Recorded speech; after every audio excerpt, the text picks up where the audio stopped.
uncertainty. And I met with I'm in a CEO peer group, and many of us are going through the same thing. So it's not that a lot of people, a lot of businesses, they have the money, but they're not spending it. So once the tariff thing gets, if that ever truly gets settled, then you're going to see a lot more liquidity in the marketplace. So people okay, thanks. So my question was, I don't understand how you're factoring the gig economy into stemming a recession. That's my first part. And then the second part related to that is when you said the people are holding their money, those are people who have money to hold, right? But when you're talking about, because we know like the economy is primarily driven by the people who have the least amount of what is it called? I don't know my words now. Expendable cash or whatever the right term is. So I don't see how your analysis fits those people who don't have money they can sit on, who literally their outgo is in essentials. How does that and the gig economy stem a recession? I'm confused on that. Okay, so I got data on the first point, and not so much the second one, so I'm going to let that be. On the first point, what ends up happening is we used to be in an economy where if you didn't have a full-time job, or if you didn't have a small business, then you were SOL, right? But now, this alternative with the gig economy gives you another way to generate revenue. Anyone could be an Uber driver, etc. So it allows people to find work and to get multiple things for them. So that has created more elasticity in terms of what the market, what job opportunities, income earning opportunities are. So that shift plays a big role in the economy compared to 10, 15 years ago. But okay, so people lose their jobs and they go and drive Uber. Who's riding in these Ubers? The rideshare economy, yeah, I know, I understand what you're saying. Rideshare economy and the food delivery economy, etc., all these things collectively are trending up, right? Because people are becoming more accustomed to using them. So this is all trending out. It is nowhere near its peak because there's still the education side of this happening. This market is only going to grow more. So the demand in this market will continue to go up. And you now have walking cities, and I'll give you one example. You now have walking cities where a lot of developers are beginning to basically say, okay, we don't have to worry about people having cars, right? This used to just be a thing in New York City, but now it's in Vegas, Nashville, and other places where we're building communities where you assume your tenants aren't going to have cars, and they basically are going to ride share everywhere. So this is begin to come into urban planning. Okay, so like I hear a lot of spin. I'm sorry. Let me first agree before disagreeing. I agree that the recession indicators were blinking much more brighter red earlier before some of the trade, like restoration of some certainty in trade deals. I think we'll still to see, but if we look at different forecasts, they moved the forecasting down to like 38%. Like JP Morgan took down the forecast for recession from 60% during the most chaotic Trump announcements, right, to now to 40%. So I guess 40% is better than 60%. I agree with you there, but my next point would be on the savings. So people deferring investment or consumption and sitting on their savings is oftentimes indicative of slowdowns or recessions in the economy, because some people's saving is other people's lost income because it's not spent the economy, it's not spent into other people's pockets, right? So that's definitionally slowdown. Whether slowdown is a recession, like we'll get to that in a second. the other point, gig economy, yes, does provide. Can we focus on your savings point for 1 second before you go to gig economy? Okay. So that point actually supports what I was trying to say, which is a lot of people are sitting on their money right now because of the uncertainty, but I expect that money to get deployed by the time we get to Q4, because if the tariff situation is resolved, people will feel more. Sure. I have a question. Can I finish my point? Yeah, go ahead, Phil. Go. My bad. Yeah. The deployment of later, it's still missed time in the quarterly economy, right? That's why whatever happens, right? You have already slowed down GDP forecast for an anemic year of growth in the United States. So whether you hit a recession, you don't hit the recession, all of this is bad, right? I don't understand why we're trying to find a silver lining to a slowdown in economy, and that's to my second point. Yes, the economy does create some elasticity for the rest of the economy. That doesn't mean it's a good thing, because it's a precarious work when people go into that work when they don't have better opportunities in a slowdown or a recession, right? That's why gig economies above trend participation correlates also with slowdowns or recessions, right? So why are we celebrating? Okay, I guess it's a good thing to have an elastic pool of jobs that people can do, sure, but is it a good thing? Well, overall, no. the good part about it, though, Phil, is that now you have people who otherwise just wouldn't have income, who do have income. So you have some people who, like they may have been staying at home for whatever reason, and now they can do gig work. Or you have people who are in between jobs, and normally they just would be collecting unemployment. They can do gig stuff. So that is the transit. See, I understand what you're saying, but that's like these, and I can reply. Very rare, that a lot of people getting out of work is good for me because it's going to lower inflation, and this lower inflation is good for economy. And I can spin that all of the Trump policies are anti-inflationary because they drive United States economy into recession, but it's good because I'm not trying to go there. There's a limit to, I'm not saying you're defending policies, but maybe too much silver lining in there. Think about this policy. I mean, or this question or thought. You have a lot of Americans, when you do the math on aggregate, a lot of Americans don't even have $1,000 to hold on to. So you're talking about the 3% or a pool of people who have the money to sit on. That's fine for those who have it, or liquidity, or whatever the case may be. That's good for you or whomever may have that, but a lot of other people do not have backup retirement or savings or this kind of stuff.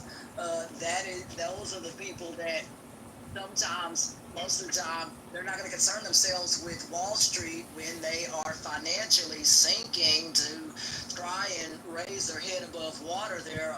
That's a problem that some of these market folks sometimes don't think about when you see people struggling in Main Street. You folks do talk about the market and all of this, and those arrows blink bright and they were green, Dow Jones and all that, up, great, but the average American's like, okay, because that's something I want y'all to think about and stuff. I do math, I look at that stuff. Yeah, it's great for those who like it or whatever. Also a lot of charts, and it can be boring. At the end of the day, most Americans ain't reading, and they ain't looking at no stock market. So that's something I want you to think about, especially for those who may not have even an average $1,000 to $2,000 on average in their savings account. That's something to think about. That's some big math, and there's a lot of people in aggregate in that math that fit that. I guess one of the things we have to think of is what does success look like for the economy, right? Because if we go back to the Clinton years, we had budget surpluses, we had an internet boom, we had a stock market.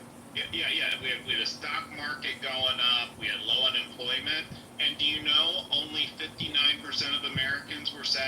a bad economy. So, like, if that gives you Wow. 59% satisfaction, well, how can you do better, right? So it seems like structurally, See, it just seems like structurally, with capitalism, with our economy, like you're gonna always have some challenges. that's the last time that the 1%, 5%, whatever percent they want to say was taxed. Right. Yeah. So if we go back to a time where they're taxed, then we can get back them surpluses and shit like that. But we can't because they They're want not to taxed at hide. high rate. Yeah, they want to hide. They want to hide their money. Yeah, no, I hear you. But what about the Sure. fact that only 59% were happy with that economy? But you shifted to consumer satisfaction, which wasn't, or maybe I'm confused because I didn't think that was the issue.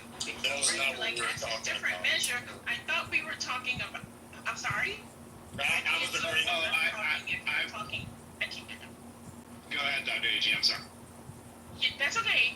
I thought you were dealing just sort of with the quote unquote like abstract or the objective like numbers in the economy more so than how people feel about the economy, because that's a different conversation, I think, when you talk about like consumer satisfaction or whatever. Or did I miss something? Well, I was responding to Ashton because Ashton was pointing to the amount of people who, are experiencing some level of challenge, right? And so what I was just saying is like, I don't know what the definition of a successful economy is, based on like, what do we call a successful economy? I mean, first of all, not shutting down the programs that keep people out of poverty. You have this bill that's going to shut down a lot of programs that help uplift children and their families out of poverty. I read a lot of that bill, and it's embarrassing. Hold on for a second. Sorry. Hold on for a second. Yeah, but I think that goes off. I don't know. Okay. Let me give a short answer to that. Right? Moderately targeted inflation rate around 2%. Some people prefer slightly higher, some people prefer slightly lower, but around that number. High GDP growth, right? Or at least trendline GDP growth, 3%, something around that point at least. Maximum employment, right? And let's cut with that. What's maximum? What percentage is maximum employment? Well, what Federal Reserve considers full employment, let's go by that metric. So what is that, like 4% unemployment? I think it's lower, but yeah, I think it's around that number. Okay, yeah, so in that scenario, Philip, like, will there still be people who are struggling, and will politicians still be able to say, not enough Americans are doing well and Americans are struggling, etc.? Yeah, of course, and they should have targeted policies to alleviate the That's burden. what I'm saying. Thank you. That's what I'm saying. Absolutely. Policies make things work for those on the bottom as well. You can't just have a bunch of policies that work for those on the top and those on the bottom are failing and dipping more into poverty, or those who have student loans are now having to eat that. That's the stuff I'm talking about. That's not okay. And that does but the challenge. I'd rather say it like this. We now have policies that will possibly put people at danger, put people income security, people who are fully employed, people who are able to handle the economy the way it is at this point. And now with these particular policies, they probably won't. That's the major problem. Can we not move that fast? Can we not move that fast, maybe? And like my basic 3 points, we can talk about income inequality, economic mobility, poverty alleviation, and all of that in a second, right? But the basic 3 points that I outlined are not met by the Trump administration. already. Yeah, no, I hear you, but like I guess the thing about it is that you're gonna still have income inequality, and so it's always gonna create the same kind of structural challenge. So, for instance, in the black community in the early 1990s, the poverty rate was around 33%, and today it's around like 15% or so. The country as a whole, the poverty rate has gone down significantly, but I don't, in many cases, the arguments, the conversations are the same as they were 30 years ago, because what people see is the disparity. So it's not only like, So are we talking about it's not only raising the floor, but it's like raising the floor and you still have the disparity. So what structurally, how do you fix that?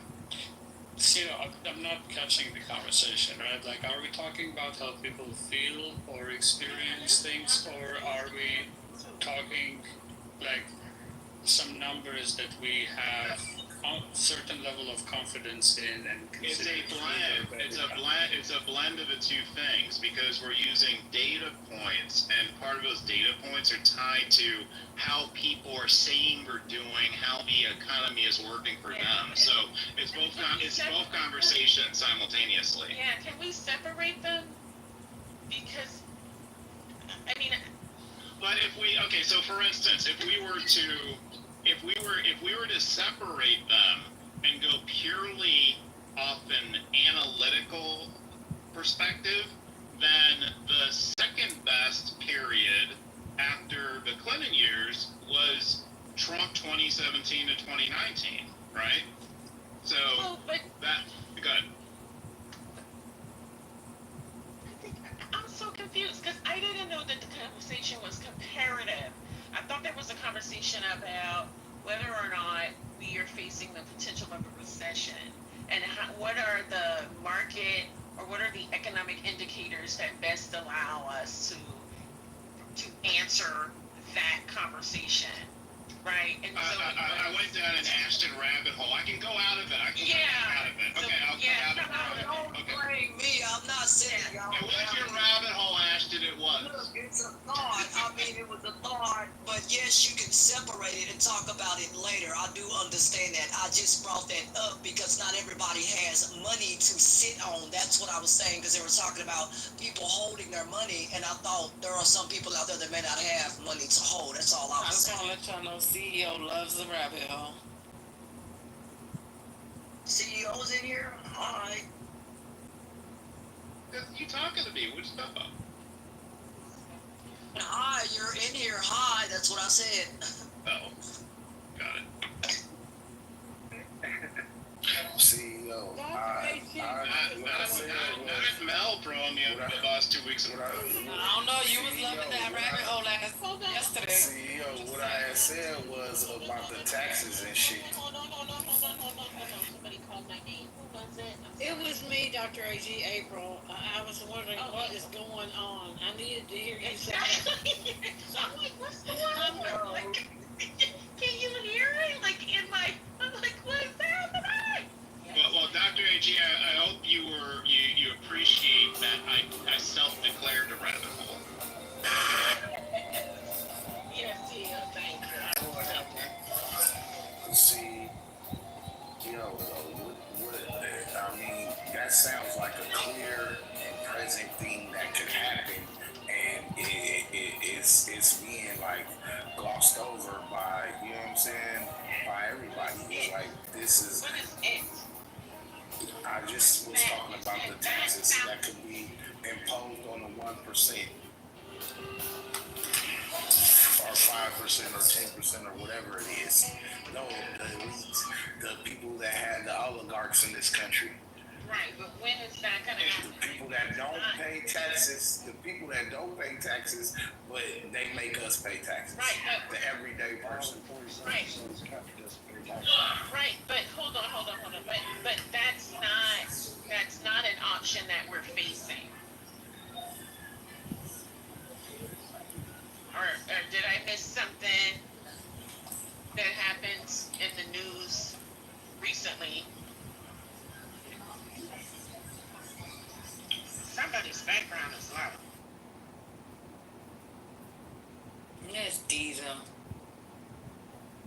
okay. Well, Like, yeah, we can say, well, if this, if that, if this. What do the people say on the time?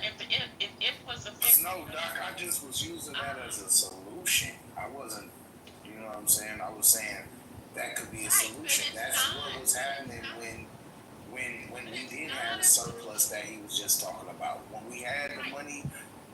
Right, Diesel, but that's not an option. Like, it's not a reasonable option. It's not a part of what anybody who's making this decision is considering at the moment. Right? Like, nobody, that's what I'm saying, unless I missed something, nobody has introduced that as a resolution to the, the impending effects of the big, beautiful bill. Yeah, not in this bill, So- not by what I read. So You're that's right. what I thought, like, we were talking about. Like, what? Now I'm confused. So I'm gonna go on mute, because maybe I wasn't listening. I mean, you're right. In this bill, they're not going to tax the rich or the elite or whatever. That's not. In fact, they're getting more relief or whatever you want to call it. So I didn't see anything in that where it says they're going to be taxed really in any kind of way. As far as I was concerned, I didn't see anything like that. I do think. Bob, 47% without paying the effects of federal tax. What now? We can't hear you. Can you take the pillow off your mouth? Have this. Take your mouth off the pillow? You got some nuts in his mouth. Here. Half this country doesn't pay federal income tax. We fucking can't hear. Somebody He's saying 47. It's like, But they pay other Years to taxes, that. right? Those yeah, and plus, like, fucking bullshit. yeah, you love to drag poor people, bro. You do. It's weird. A lot of poor people are, guess what, self-employed.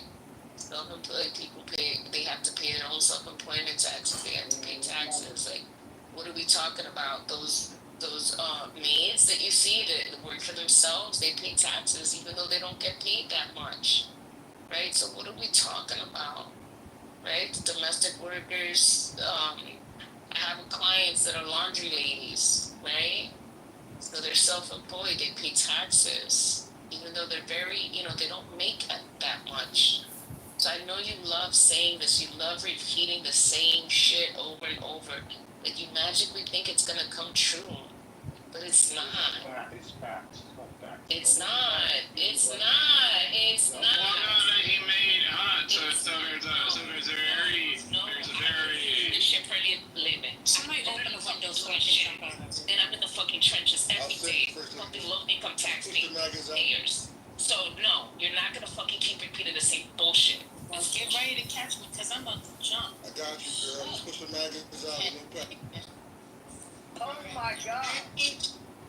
I don't know if the parachute gonna save me from a 4-story home, but Being poor is a tax in itself. Being poor in America is a tax in itself. But when Elon Musk Wait a gets like minute, tens of I millions from have the a government, question. don't nobody say.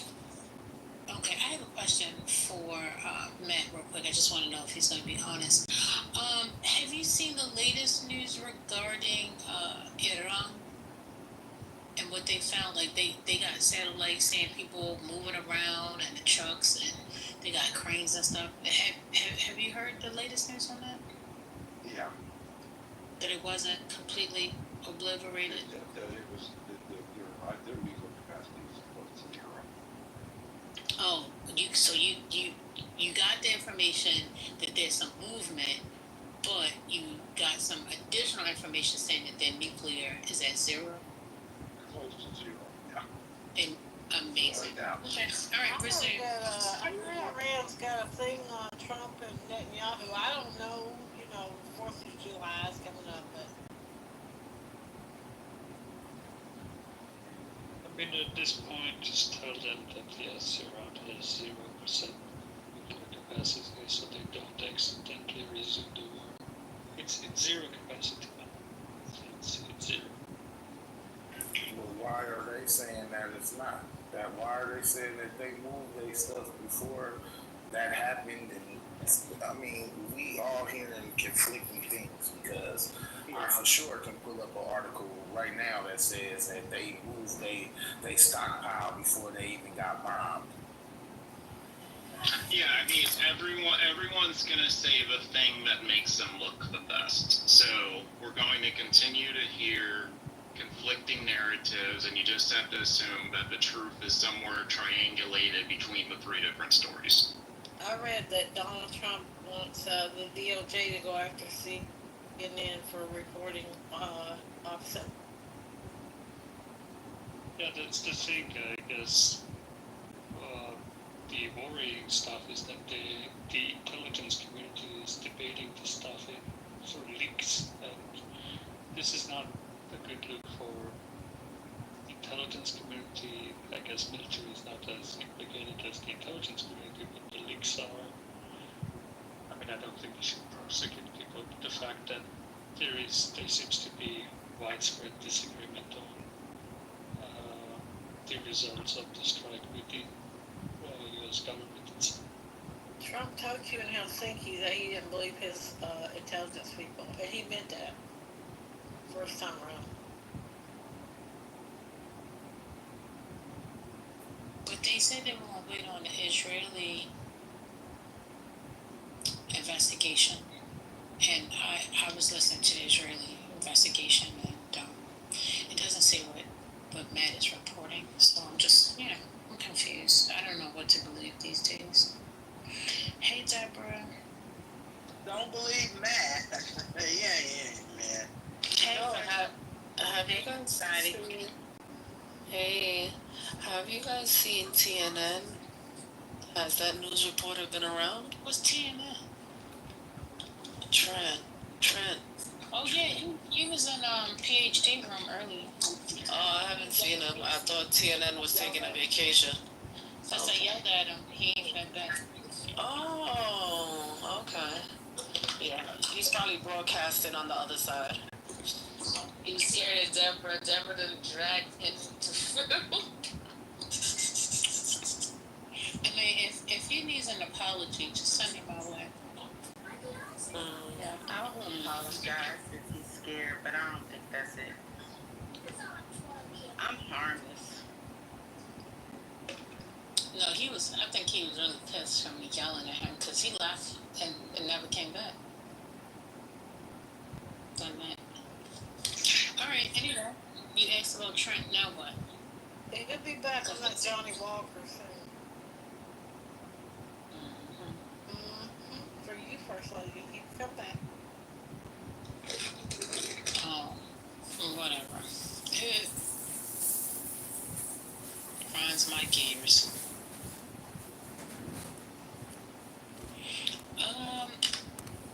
Hello? What's new, guys? Because my eyes is closing already. What's new? Alright, are we gonna talk about this clubhouse town hall that nobody That was bullshit. That was bullshit. That was the first one I joined and probably the last one I'll join. That was bananas. What happened? What happened? Wait, I'll talk about it because I was at the So you're supposed to send you're supposed to send Q&A to them. Go. Okay. What? I was thinking that maybe we should listen to the replays because I was there, but they just completely just skipped over the question about the anonymous. He pretty much said what I get, and that's why I said maybe we need to listen to the replays. But he said that you just need to hold spaces with members only. How does that stop the person if the person is a member? That's not a solution. So hold on. This is I already spoke to Patty about that when I went to a private, right? And yeah, that's an option. But what happens when the person becomes a member? That's what I just said. What if the person's already a member? Yeah. We don't know. We wouldn't know. The only thing that we can do is block that person because that feature does work. If they are blocked from being able to get into the space on their regular face, then they can't come when they're anonymous. Or we go, or we go through all 12,000 members. And whoever don't come in here, we remove, banned. I don't know. That's the only other option.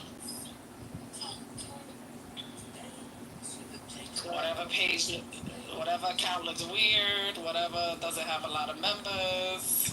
I don't know. I don't know. Yeah, I don't know either. But what I will say is Lips was at the bottom, no friends, in the no friend zone, right? Yesterday. And then later on, they were in the friend zone with a pink ticket. Well, right now, Lips is at the bottom with the Lips, with the ticket. Somebody follows him. Right. Others in the room, let me pull to refresh. Yeah. So nobody on stage right now follows him.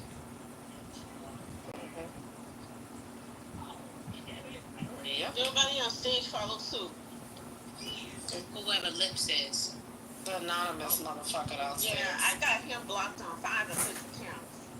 Yeah, well, it ain't this one. Well, he got more than 5 accounts. Yeah. Yeah. Well, see, the anonymous that's at least friends with the speaker, it'll show anonymous friend with the speaker. If they're in the house, it'll show anonymous in the house. It's none of that. I also think, like, if you're afraid of the speaker or you're in the house, why are you anonymous? Like, that's creepy. Because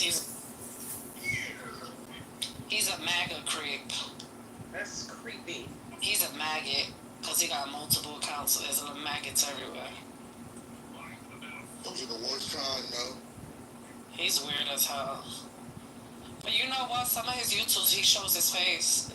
Since we got military on stage, can y'all scan his face in the system? Since he claims he's a veteran. Oh, okay. But you can look him up on, Well, is it his name on his name is John Kitover. John Kitover is crazy. You know, since he likes to stream the room, maybe we should have a room about John Kitover. Yeah, we should do that. Dedicate a wonderful space to Kitover. Yeah. Y'all know the district he's running in? They said he lost in Illinois. 15th congressional. He actually was in the military. He wears a green uniform. He's mentally disturbed. This is weird. He stalks rooms. Yeah, it's fucking weird, though. I went to the town. This dude has 80 followers or following 500.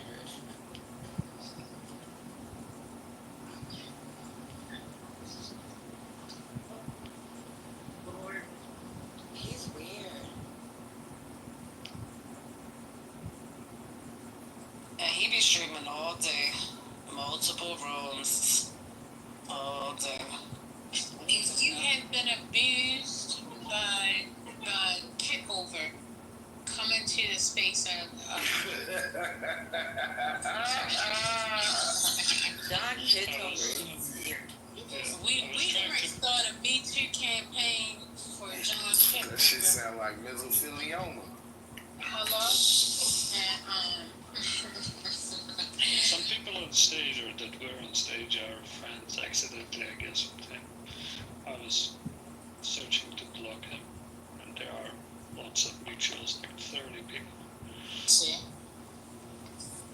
Sailing, take me away from where I belong. Who's recording? Lisa, First Lady, somebody separated you today. I was so proud. You know he's friends with Mojo. Mojo. Yeah, of course. Yeah, he's friends with Mojo because Mojo one time was like, oh, I need a recording. I'm going to go contact so-and-so so he can give me the recording of somebody saying something in this room. From what I heard, And he went to speak to him, and then he came back with the recording. from what I heard, right, I don't want to put no names on it, but there's some people that we call friends that come in here use his services to go and look people up and dox them and get them fired. That's what I heard. I don't know how true it is. That's the thing to do. Yeah. Well, Clubhouse, if y'all want me to continue, matter of fact, let me end my subscription because I'm not gonna be. Yeah, I already have my subscription, and I sent messages to all three of those mother effers that was on the stage doing that this meeting. is abuse. This is abuse.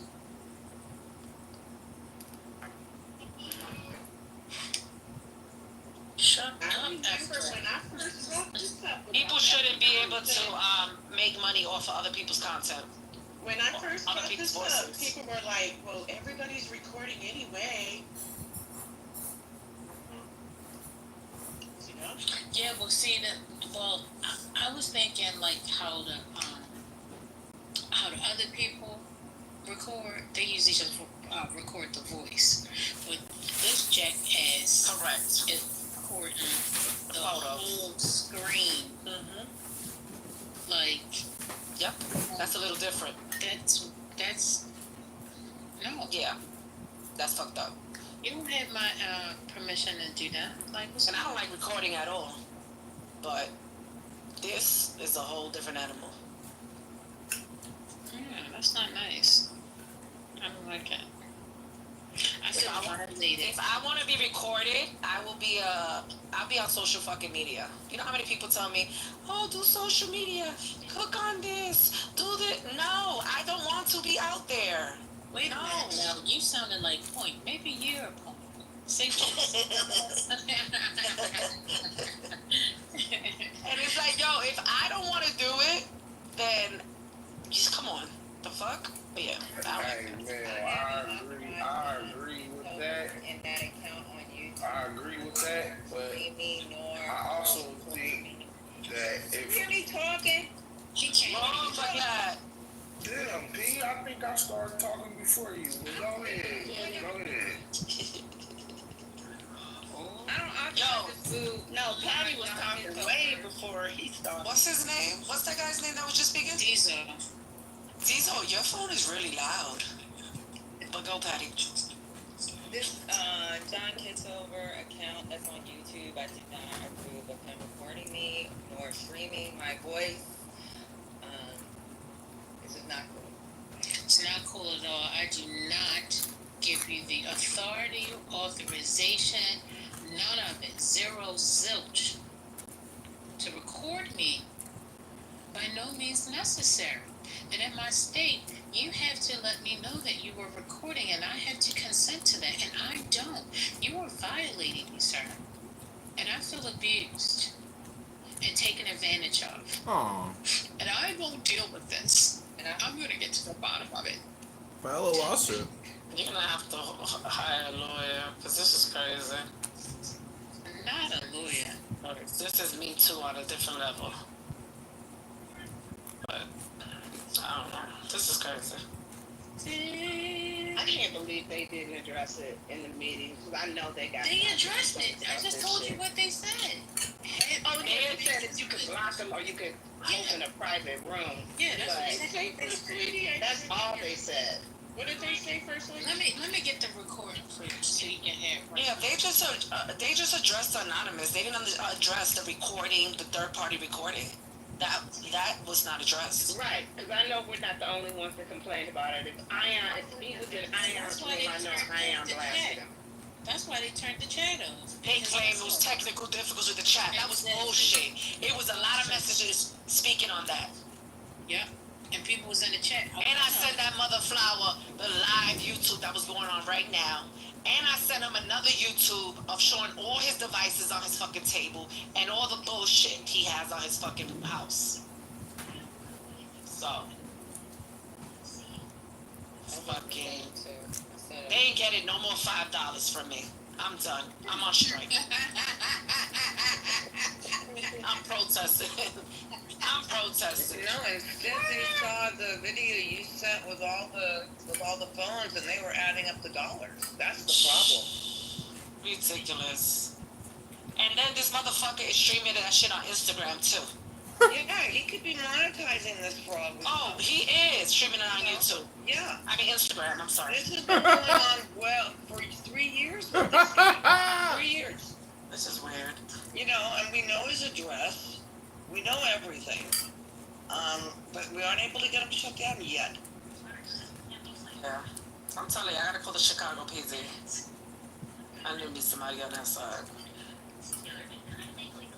Can I laugh about Donald saying he wants to see what he can do about deporting Elon? Because I just want to laugh for just 1 second. He should put his wife and son right behind that. Just saying. Just take John kick ass over there, kick more, take over. If we could take care with Elon, yeah, ship his ass. I don't give a fuck where you ship him at. The same way they ain't worrying about where they shipping nobody out. Take them somewhere. To the Gator Gulag or the Alcatraz. What do they call it? Alcatraz. Oh yeah, I seen the Gator one today. Yeah. Yeah, let them become the ambassadors. Yeah. That's funny though, because Elon does have government contracts, and isn't a lot of his wealth dependent on those contracts? I never thought I would see the day that I would cheer for Trump to achieve something so magnificent. And I hate this timeline. I'm glad he lost. Oh, that's what somebody said, that he lost anyway. Wait, is the serial recorder and whatever the hell this man doing was running for a political office? Yeah. What in the hell is going on? Yeah, I think JD probably knows him. Not knows him like that, but he probably heard. Okay. Now, we have our other politician, would-be politician, what's his name, the Christian on here. Now we got this one. The wife beater. Yeah, we got the wife that did this one. He look like he ain't got nobody living with him. Just him and his cameras. We think he lives with his mom. Ain't nobody living. So He's got lots of cats in the basement.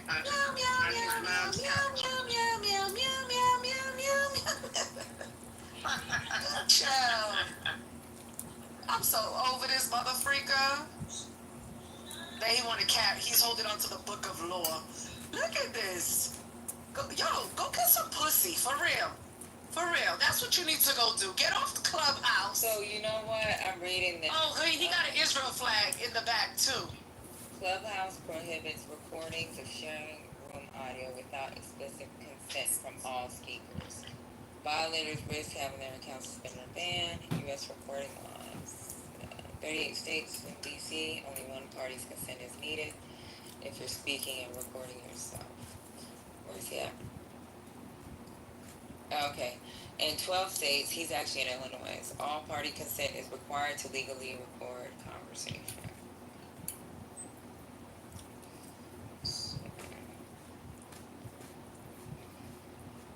Where is Rohan when we need him?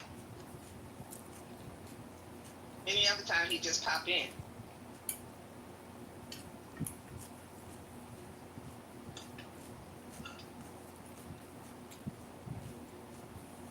This is largely about emojis, as you may have noticed. And previously, you could press on your own face, react, and show the emotion you're feeling through an emoji. We changed that up so Speaker Reacts allow you to react to a specific speaker. Wow, there's a lot. I don't know how Adam's going to sleep in July, but that's another story. Adam, so since you're here, is there anything we might want to tease that's coming up? Can we leave everyone with a little crumb of excitement, maybe something you want to leave? So we can actually talk about 30 minutes. Go ahead, you want to call the police? And then he got the fucking nerve to have Obama and Michelle Obama and it's kids. saying that so with Illinois, because this is a clubhouse room, right? So if someone records or streams your voice from a clubhouse room without your consent, it can be considered a governmental offense under the state wiretapping and eavesdropping laws. Call local law enforcement, explain what the conversation that was recorded, streamed without permission, and file a police report.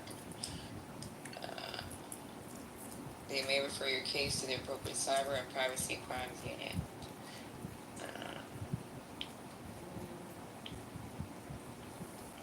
Yeah, I'm calling the police on this motherfucker.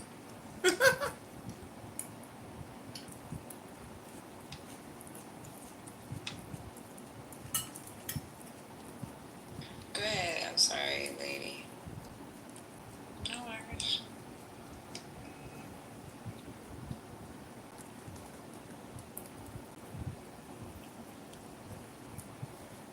Shit, I got time to litigate. Fuck it. Litigate? What? It says, collect screenshots, video clips. I already got screenshots. I got video clips. Username, timestamps. Got that too.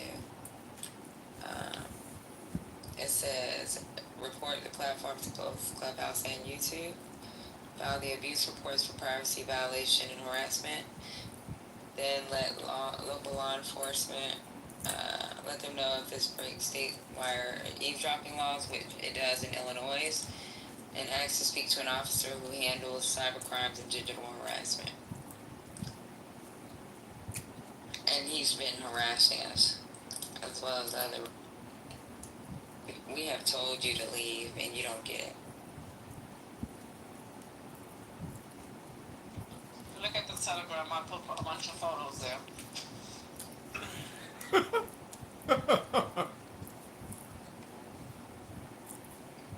Including Mom Dukes, just in case she answers the door.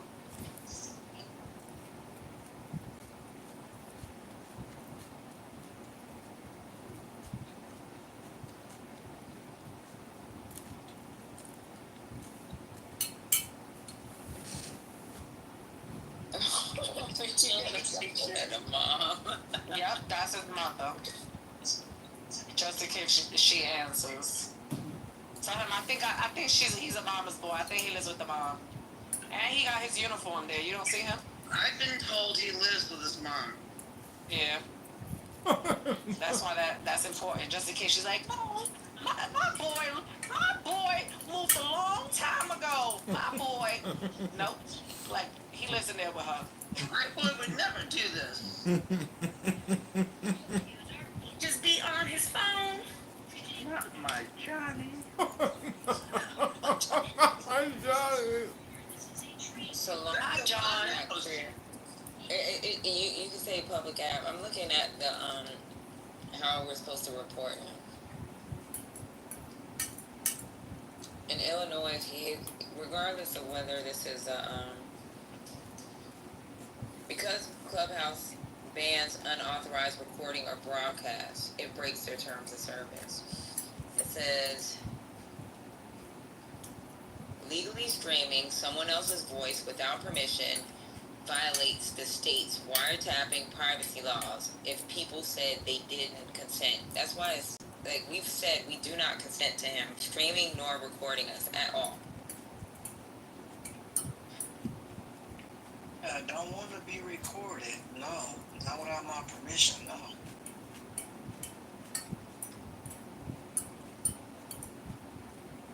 We don't want to have to bang.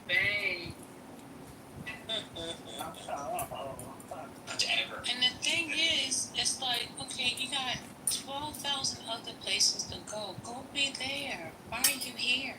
Who sent you? Like, what's going on? Nobody said I that. understand. I just go to the dumbest rooms. You're one of the dumbest rooms. I like the dumb I'm rooms. reading it. It's not Clubhouse Clubhouse would be able to take action, but we can take action ourselves. So I don't know why you think we couldn't. YouTube allows you to take the action. Have you ever reported someone? Because I just did it a couple days ago.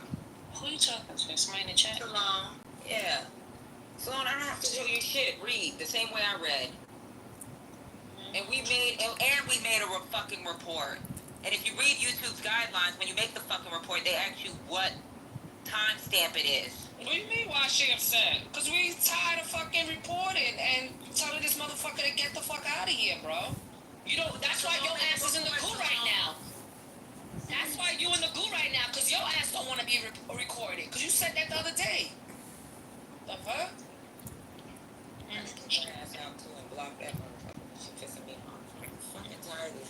sorry, y'all. I'm just frustrated. I'm just frustrated. No, I'm frustrated with Stupid ass people. Like, if you fucking ever made a fucking YouTube report, you see what they have the fucking. I'm getting pissed off. Take a breath. It's long, it's hard when we're fighting the fight and you're in there just complaining about us. It's just wrong. It's hard. Leave alone, because I'm about to block you and be pissed off and kick you the fuck out. She said, I'm in law school, she said. I don't give a fuck, bitch. You in law school in D.C., ho. Don't put I'm reading what they said for each individual state. Stay in school and study. Darling, take me away.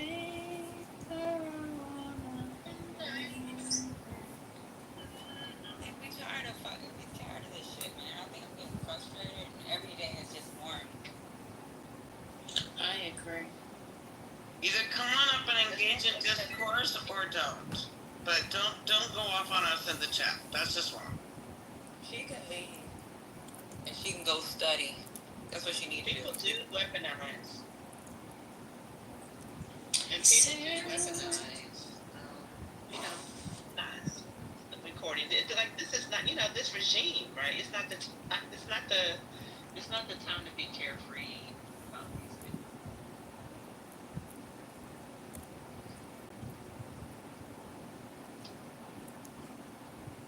But all I know is, oh my God, I will vote.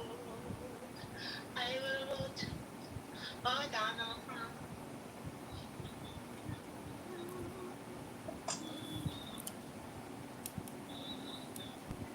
I don't know if you guys noticed, but early in the chat at the town hall, somebody said that they wanted to talk to Paul about the T's and C's.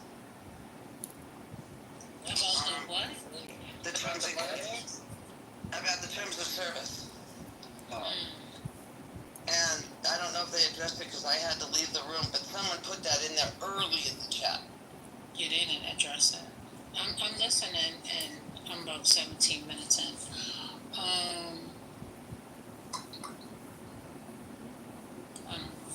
This is just weird. What we want to do is, I want to think about rearranging the style of foods.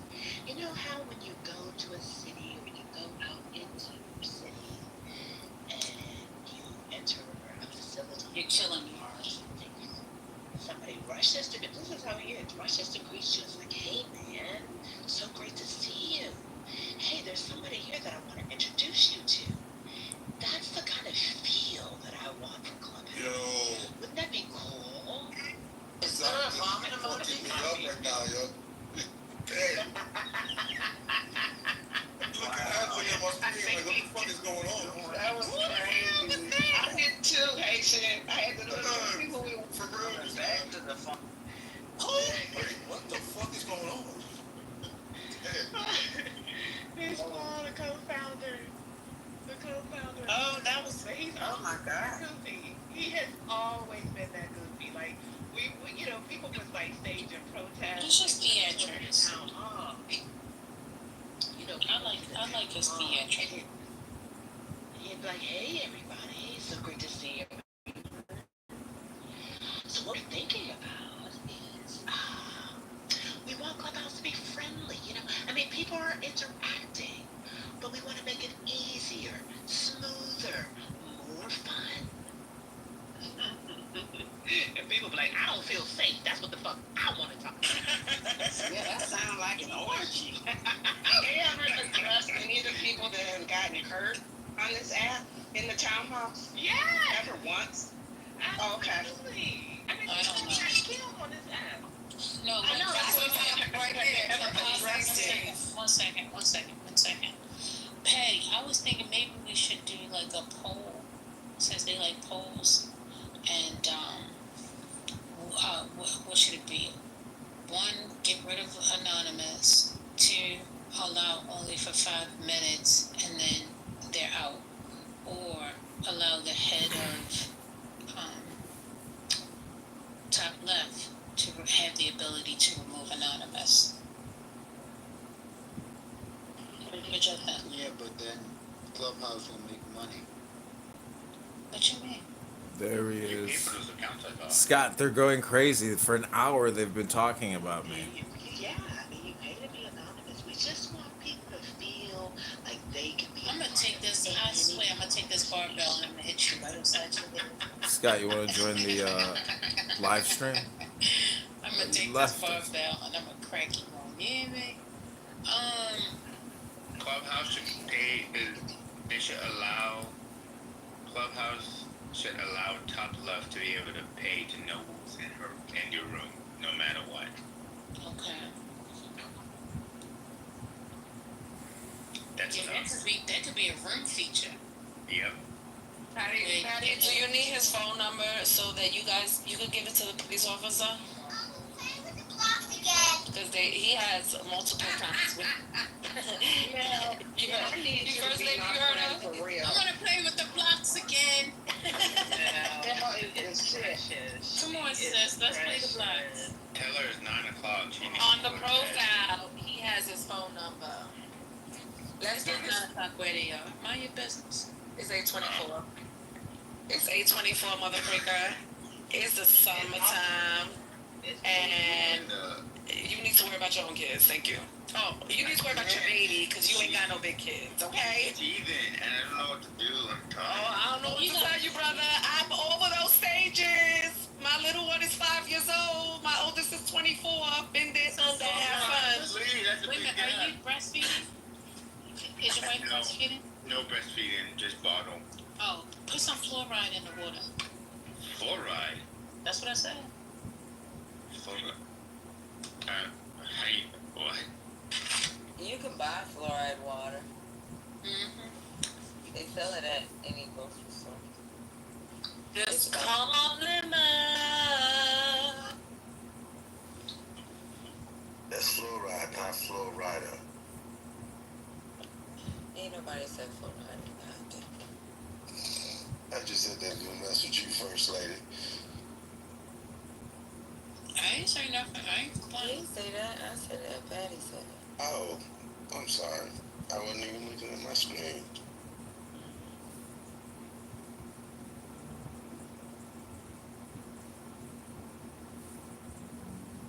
Oh yeah, Keisha.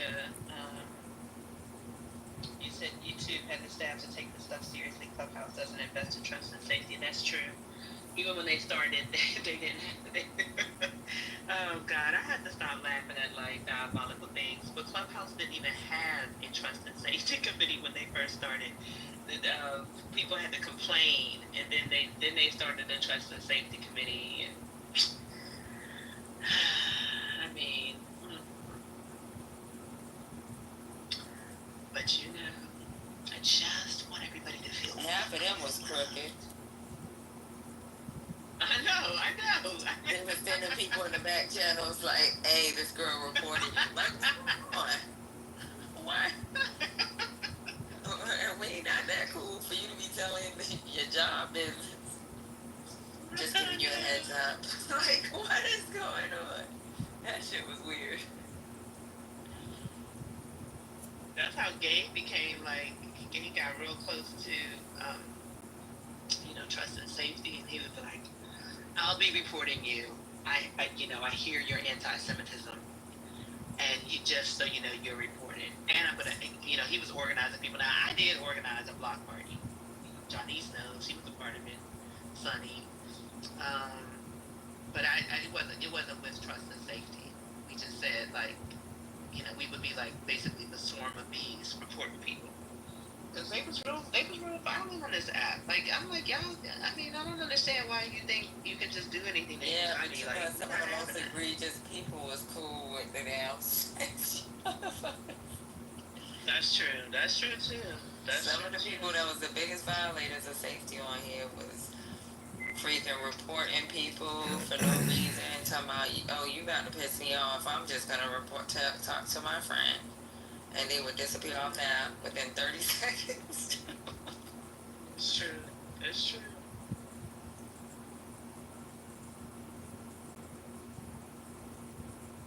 You needed safety. That's why I changed my political affiliation.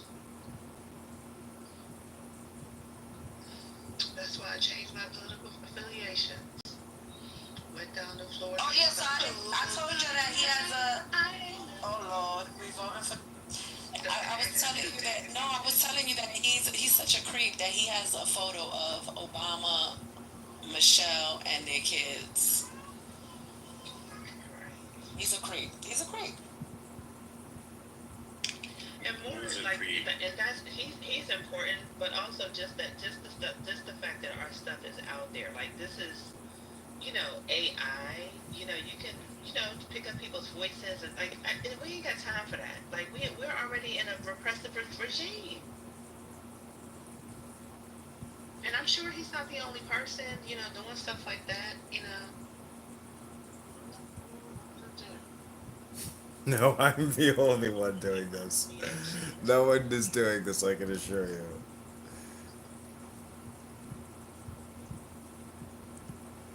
And yet, I've yet to meet anyone who can do what I do. I should have went and crashed that after party.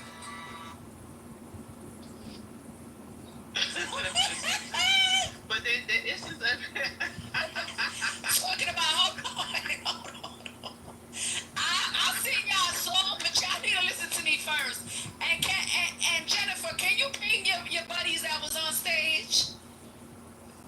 Like, this is crazy. So we're going to an after party now. Motherfreakers. Yeah, actually, I am genuinely annoyed by Paul and the team because they're like, so today, on Thursday, we're gonna have a special guest.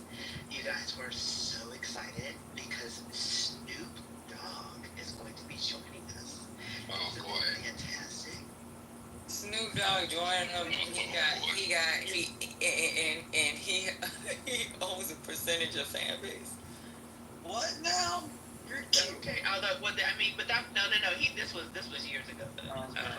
All the fan base was around, but this was years. But I was just like, y'all are so. I can't stand Silicon Valley. Like, this is just what y'all do. Like, you have no problem. Like, I think like less than 1 or 2% of Black founders ever get funded in Silicon Valley.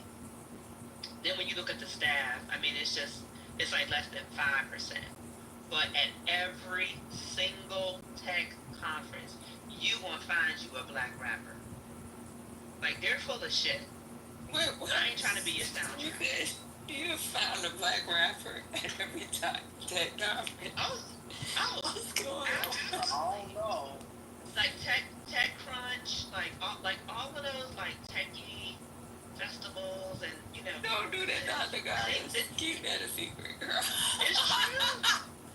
It is true, child.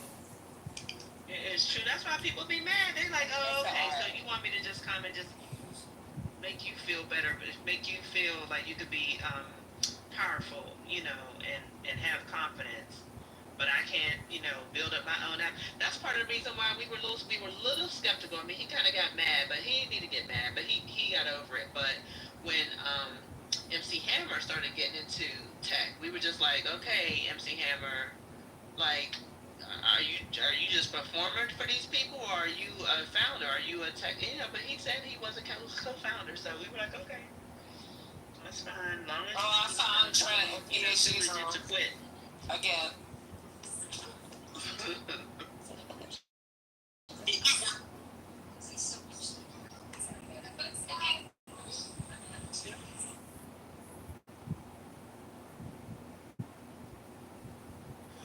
First Lady, I sent you a message.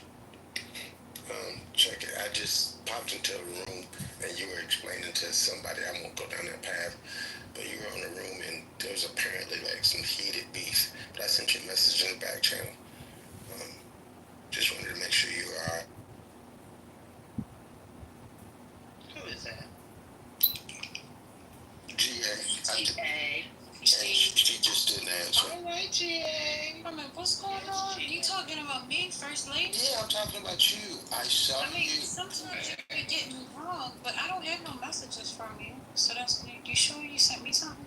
I almost positive. I don't send many messages, but you popped in the room because I popped in another room and they were talking about First Lady this and mail this and blah blah blah blah. I said, wait, what is going on? So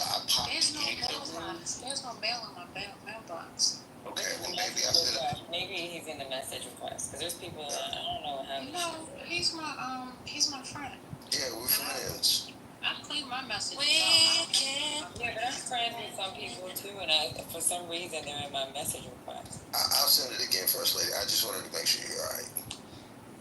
I mean, I didn't know I got no beef with nobody. He started talking about the house from the other day. You remember? No, I don't. Oh, you don't? The one that I was turning up? You forgot? Is that what he's talking about?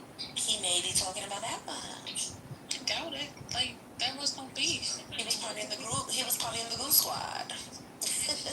No, he's saying it as if something just happened today. No, not today, First Lady. It wasn't today. Oh, when was it? Wasn't today. It was several days ago. Yeah, it was that much. Yeah. Wait a minute. What happened?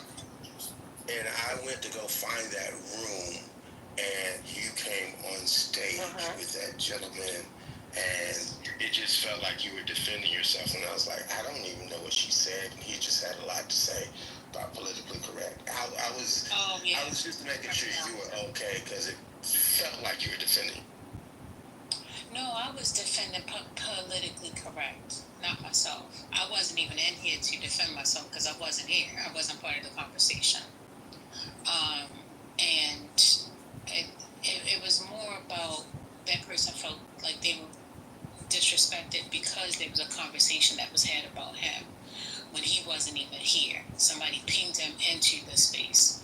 So, but from what I hear, things are good. All things are copacetic. Good. Because I thought I sent you a message, and I sent that individual a message. I said, hey. I know a lot of people in that room, and whatever you thinking, whatever you saying is not the case. Oh, yeah, you sent that message to me. Oh, my... What that? Like, problems. No, you did. That's how you men get caught. I'm just saying. See, there you go. You just started the message to the wrong woman. Yo, I've been there, done that. Take your vitamin. Wait a minute, you've been in one. It was late. He was probably tired. Person before Haitian? You said what? I said you sent the wrong person a message before. Yeah. Wow. I've never. Like one person One can hear me in the bunker television show. It's just started shooting the rockets out. I'm dancing with an Iraq soldier. And we're gonna go work on the Iron Dome later today. I've got a bunch of tools. The other message was telling the person I was coming through. God, diggity dog. Oh, I'm done. What you mean I ain't like no religion? Oh yeah, you worse than me. You worse than me, bro. Mine was friends. Oh, okay. Wow, yeah, man. Mine was friends too. Mine was friends, but, No, but it was the same gender, not the opposite gender. Oh, okay. Yeah. So that's what happened that night, Haitian? Oh yeah. Big love. Sent a screenshot of a conversation to somebody else to talk about the person. Person was like, why you send me a screenshot about? Oh my God, I did that, First Lady. Oh my God, that's Free. yeah, I've done that before. Thank God I didn't put the caption with the screenshot. That's what he is. Talking about that person. Being Haitian is trying to make me feel old. Look at Lonzo down there in the goo, that anti-Semitic rat-faced pubic hair wearing chin ugly fucking. Look at his cheeks, they're whiter than white. How did you get your white cheeks so white, Lonzo? Free Lonzo from his future prison incarceration. Free Lonzo! But it's believable. Free the future Lonzo from prison. And I still get my children's birthdays mixed Free up. Lonzo from his future prison sentence. Fucking up our names all the time.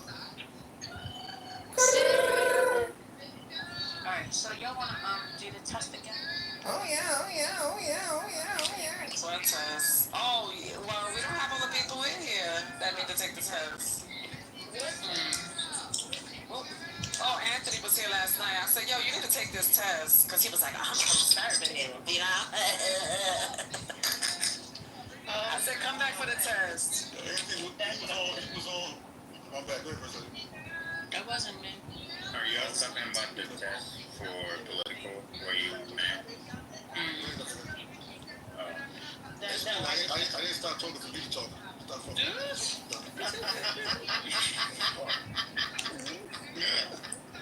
He said my grades only. You should, okay, I identify as a woman.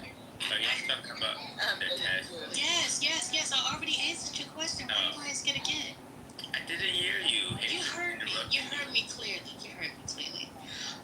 Dr. Goddess is about to speak, but I just want to say that my passport came in 15 days. Go ahead, Dr. Goddess. I love that. Did you pay? Let's see your scholarship for a black ass throughout the country. Hello?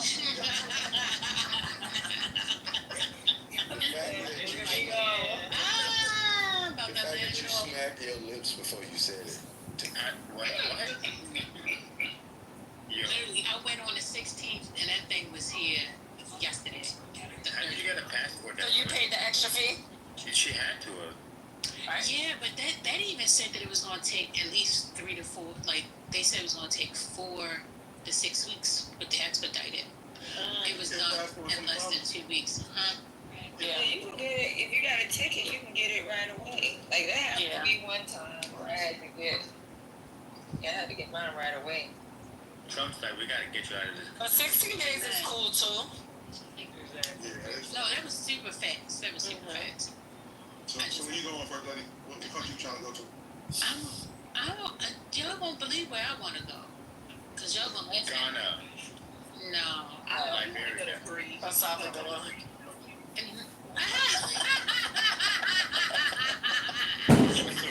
Not El Salvador. You want to go see Abrego Garcia? You want to see if they treat him right? No, I don't want to see him. Is that a white man? I heard there's an update on that. Have you seen an update? Yeah, I told you about it. He's back in the States. It's a olive country. An olive, like. The Greece from the islands? I'm not telling you because I already know y'all gonna say something stupid. She want to go to Thailand. Maybe. I think it'll be better if you tell us because maybe it's not a good idea. Asian. She didn't say yellow. You said olive. What the hell is olive? Like green or black? I said Greece.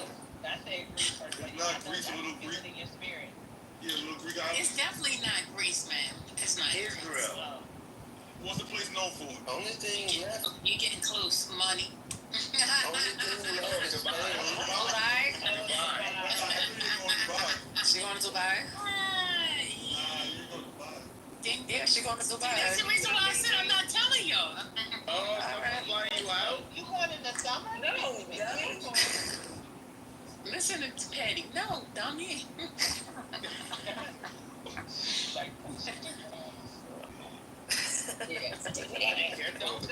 Oh, matter of fact, wait a minute, school. See, that's the reason why I said I'm not telling y'all nothing.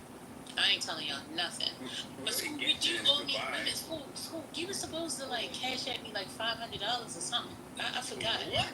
Yeah, you don't remember? It was something like that. I remember. I remember that. $500. I'll send it to her. Thank you, Deborah. Say what now? What you say? I was asking GA Pimpin for the money. I got kids. I ain't got no money. What's going on? You the one that you was talking about. Remember? I'm gonna tell you exactly what happened.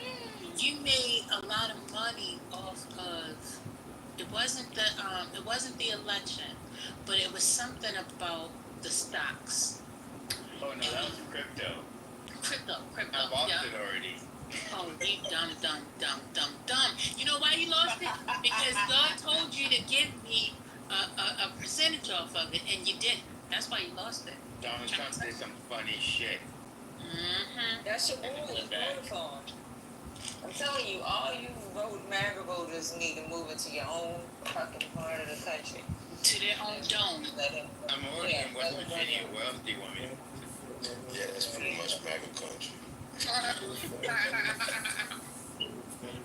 You guys, we need to embark on a plan to turn Elon our way. He's so mad right No, I don't want Elon. now. No. He's not trustworthy. I mean, really, He's not that's true. trustworthy. And you know what? Yeah, it's true. He's not for the streets. He is. But I mean, you know, we can do some Use them for what? Because he gonna use us. because well, that's true. But he's mad. He wants to start with the park.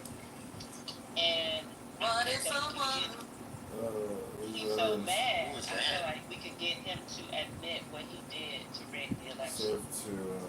So mad at Trump, and then we could be like, What does that matter? Do you really think these people that are not supporters are going to change now? I mean, well, no, because he did it. So what I wanted to do is to affect the midterm elections, because he was sure enough going to do the same thing. You think he's gonna do that already? Well, he's been mad. He doesn't want the same people to win now. That's what I'm saying. okay, but what I'm saying is, he pulled his stunt. Point been looking for the daggone email. Point said all day yesterday that that bill is dead and stinking, and it's in the trash, it's in the toilet, all of the above, based off what Musk did. And guess what? None of the above. None. I got you, point. I got you, point today. Yeah, Curtis and I was in there. Right now. Let me see. We started holding his own rooms. Ain't about a biscuit. And all Rhino. and it is only like a few people in the room, but it all says Clubhouse is over. Some stupid something. Let me see. These veterans Point is served to crazy. uphold the Constitution, which you The clearly point is, but I have love no interest in. Fuck. things. You name like 10 pronouns. When do you stop spending and Well, borrowing that's from the because Federal Reserve point- and so increasing point- income point and will property tell tax? you When is enough enough? their When is pronouns not are supporting me the and administrator of pronoun. Me. Rhino? Okay.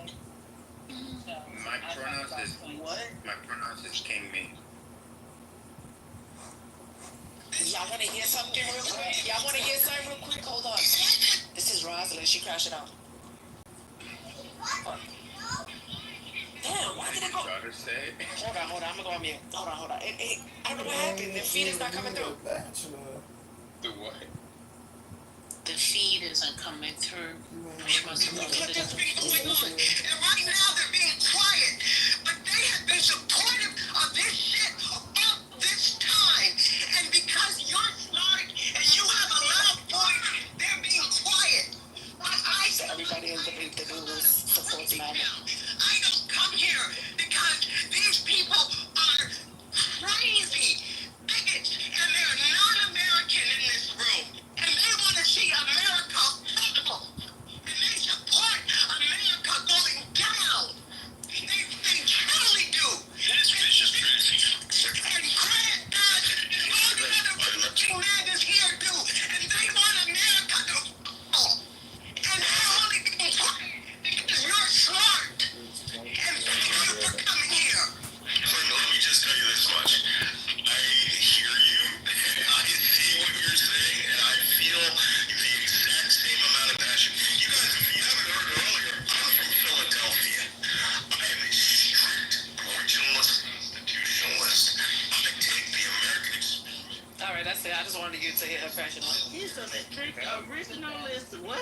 Mind you, she's not even crashing on this app. She crashing on Chatter. They streaming it to this one. Place I was just there the other day. My late wife is buried in Washington Crossing National Cemetery. That's where I will end up. The place of America's greatest, earliest military victory. I take this shit very seriously. And some of you wonder, man, why people get really passionate about this? And they're pushing this conversation. What's the matter with them? We paid for this shit. We paid for it in blood. We didn't get paid anything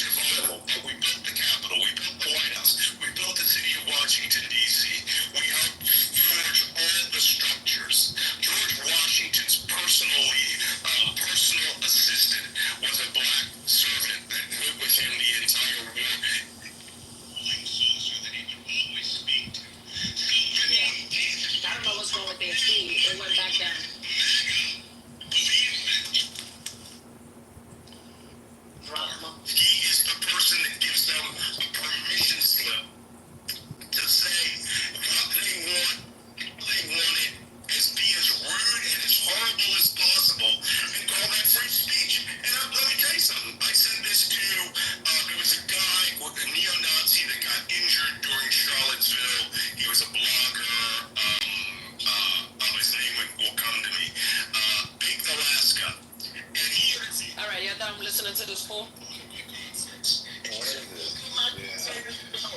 No, he's in another room screaming. I just noticed Rosalind's voice. I was like, oh shit.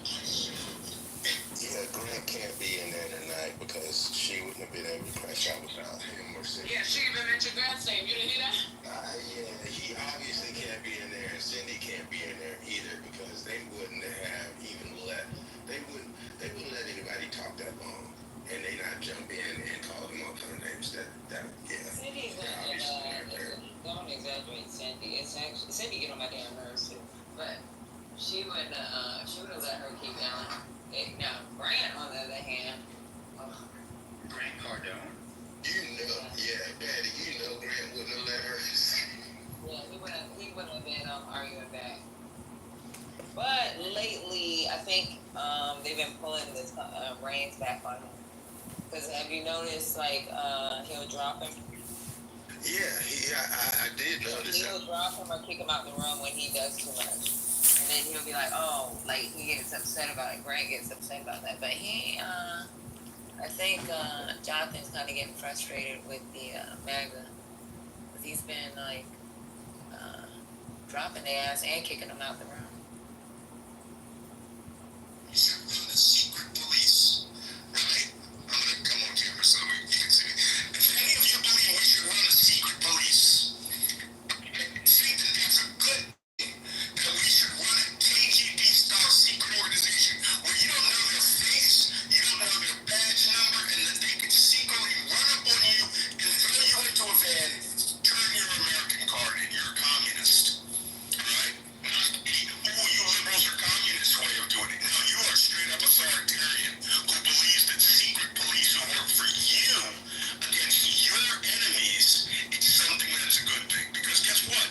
You could be thrown into that van too. And this is why we fought a civil war. You just can't run out there and do what you want to hurt other people without consequence. Alright. Remember that night that they did the thing with TC and what's his name? I said he might not show up because of 8:30. And then the day before I told you he got kicked out. He got kicked out. They told him don't come back. What? Yeah, he got kicked out. I mean, but you know, he slid his ass back on in and they let him back in. You listened to him get kicked out and they told him don't come? Yeah. Yeah, they kicked him out. Like, kicked him out and he keep trying to come back. And I guess with chatter, you can kick someone out and then they can come back later. But he's been coming back and they'll kick him out. I know exactly who this guy is. If you have heard of a person named Malcolm Nance, he's a person who wrote the book, The Plot to Betray America. He also has a podcast. His voice, cadence, and the way he talks, slightly yelling, is very particular. I put a link in the chat, but if you just type in his name and type in like podcast or YouTube videos, you'll see he's got a lot of stuff. He's like former CIA or something like that. He's really played Ex-Navy officer. He's an ex-Navy officer. Yes, Malcolm Nance. He's known. He volunteered to go fight in Ukraine when the war first broke out. Black guy volunteered to go fight in Ukraine. He used to be a contributor on MSNBC. I think his wife passed away. He's very pro-Israel, but he's not a MAGA. He didn't like what they did with Iran, but he's like ex-military. So you may know that guy.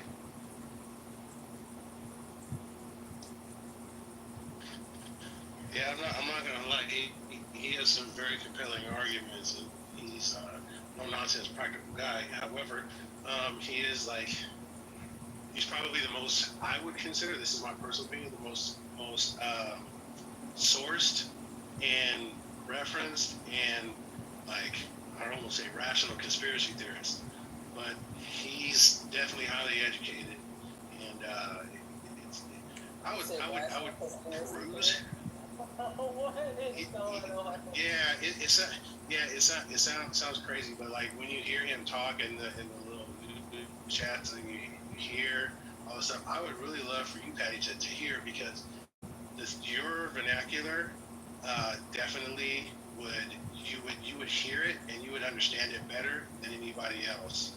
especially when it comes to those like certain classes that they take and they teach you certain things about war and the mentality of war. He's definitely on that level. Is he in Jonathan's room a lot? Say what? Is he in Jonathan's room? No, Often. I have never heard him. I've never heard him inside of a clubhouse room. Never. So that's why when I hear his voice, I was like, in chatter. Oh, I think so, possibly. So there's this guy that's ex-military that comes to the room and he'll talk every now and then, and I used to like listen to him, and I'd say certain things like, "What are you talking about?" and then like bring it up, and then he'll be like, "Yeah, she's right," and then he'll change it, and I'd be like, "What the fuck is wrong with this dude?" I know he was in the military, and I know he was an officer. But he tries to speak on all the branches, and I don't think he really understands Army. I don't know. There is something they gotta be in there, huh? You gotta listen with a grain of salt. What'd you say? You gotta listen with a grain of salt. There's that guy, Scott Ritter. He was the one who said there was no weapons of mass destruction. And then they got him on kick porn. Yeah. No, not kick porn. Not kick porn. Soliciting a minor. That's what they got him on. He is heavy pro-Russia. I'm not going to say anti-Israel. Some things he says is okay and some things he's not. I don't listen to anybody of those people and let them shape my view 100%. You got to, take some with a grain of salt, and then some they're very smart with what they're saying, some things, and then some things you're like, wait a minute, what is going on here?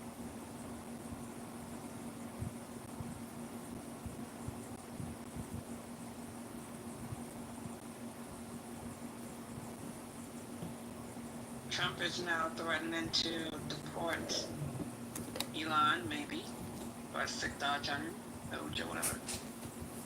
And now we have Alligator, Alcatraz open. We got 3,000 cops waiting.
right on.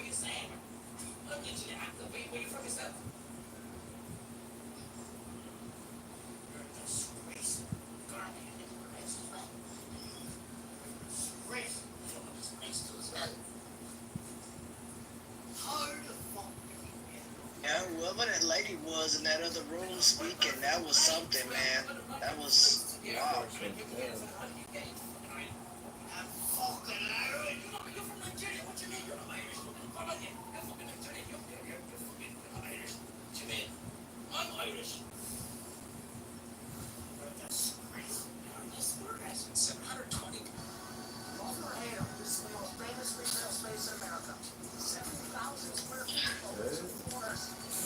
It's 10 o'clock, First Lady. Come off the mic. She about to be like, I want to sleep.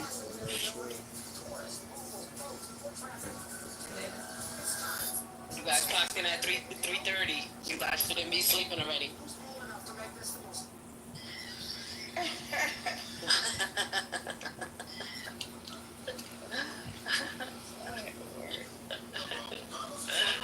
Not at 8 o'clock. Better not be.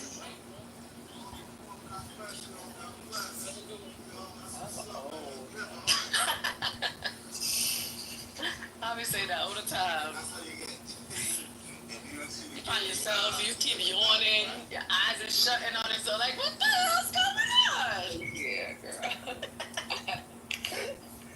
Bones be cracking and shit. My hip is hurting.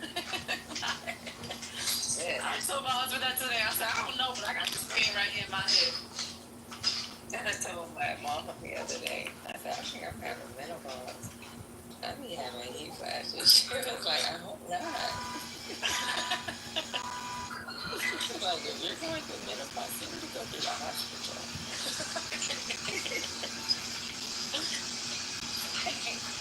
Oh, shit. I be having heat flashes. So I know, I be having heat flashes too.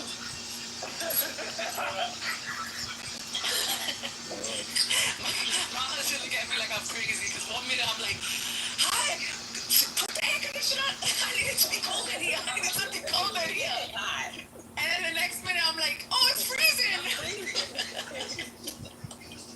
He's like, what's wrong with you? I'm like, it's hot. You don't understand. It's menopause coming early. Girl, one day I Googled menopause, like, what age can you get menopause in your mid-30s? I don't even think we can go by, because they say you should ask your parent, your mom, when she went, you know, when she started premenopause and then menopause. But I'm not even going to go by their numbers, because times is different. You know how, you know, girls are getting their periods earlier, so I feel like we can't even go by, when it comes to period or menopause, we can't even go by the numbers from back in the days. So, I don't know.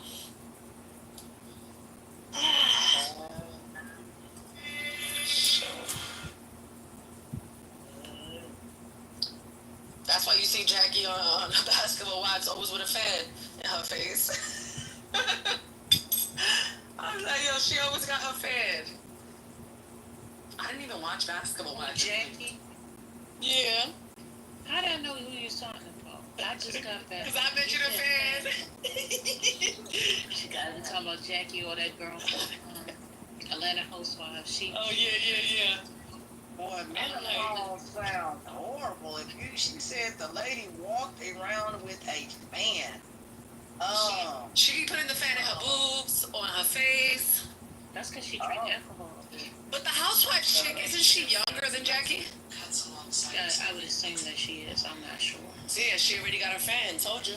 When she walks around with a fan, that's bad. I've never seen that before. Jackie drinks all day. I mean, I don't even know if she's still going through menopause. I think she's just an alcoholic, and she be drunk and high all damn day. She showed her ass again yesterday. Oh, but I didn't watch it.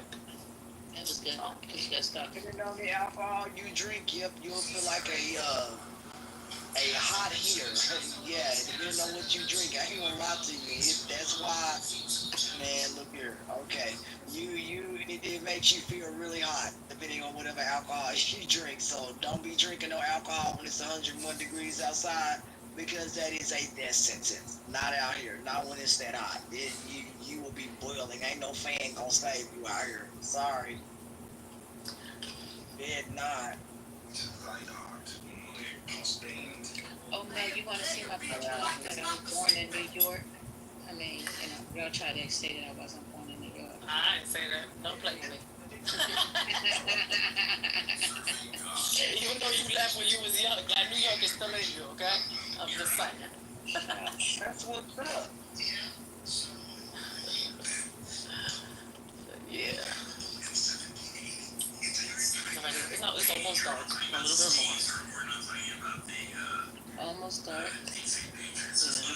You can't put these kids to sleep when it's still light outside. They're like, it's not nighttime. What are we talking about? So I would be the same way. Yeah. Real. They like, what's going on? What you mean we gotta go to bed now? It's easier on the, when it's cold. Because it gets dark earlier, so it's like, they can't try to tell me that. I'll be like, nope, that's it, 8:30, go to bed. I hope they don't have they don't do daylight savings up in that shit. I'm done with it. Who's gonna remove that Trump? Scotty, where you been? Get up here. You must have had a wild time yesterday. Well, hold on. Not even. You had a wild time on Sunday. I'm telling you, did that hangover last from Sunday to Tuesday? No, he just been other places. Oh, so you done cheated on us, Mr. Plus. No. Not really. These boys ain't loyal.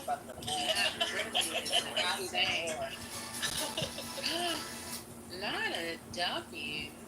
I've been outside, messing around. That cheated on us. He was over here twerking at Pride. It's crazy. I seen you. Yeah, this shit was nuts. I seen you on the news. Right, and then capping off the night with the shooting. Oh, You know, Scott, you've been stopped during Pride. Amazing. Well, I put up some good content.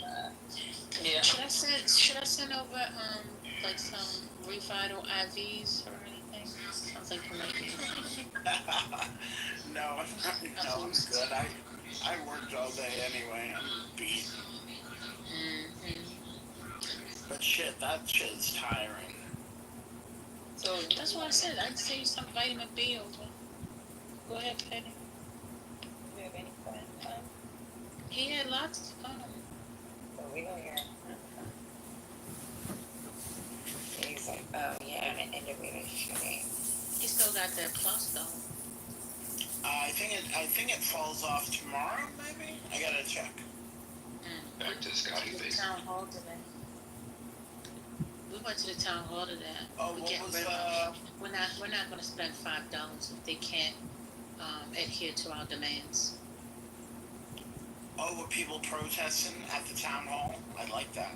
We were trying, but they shut up the chat on us. Oh, they shut up the chat. Good job. Good job, everybody.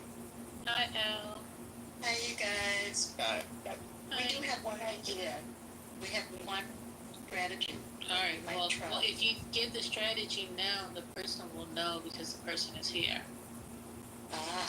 Okay. Well, I guess I'll have to put it in code or something. Choose the place. Yeah, you just send it to one of our back channels. I will do that. Yeah. Did you ever come back with anything on the final thing I did? No. They've sent them home. Yeah. So tomorrow they'll be focused on count one.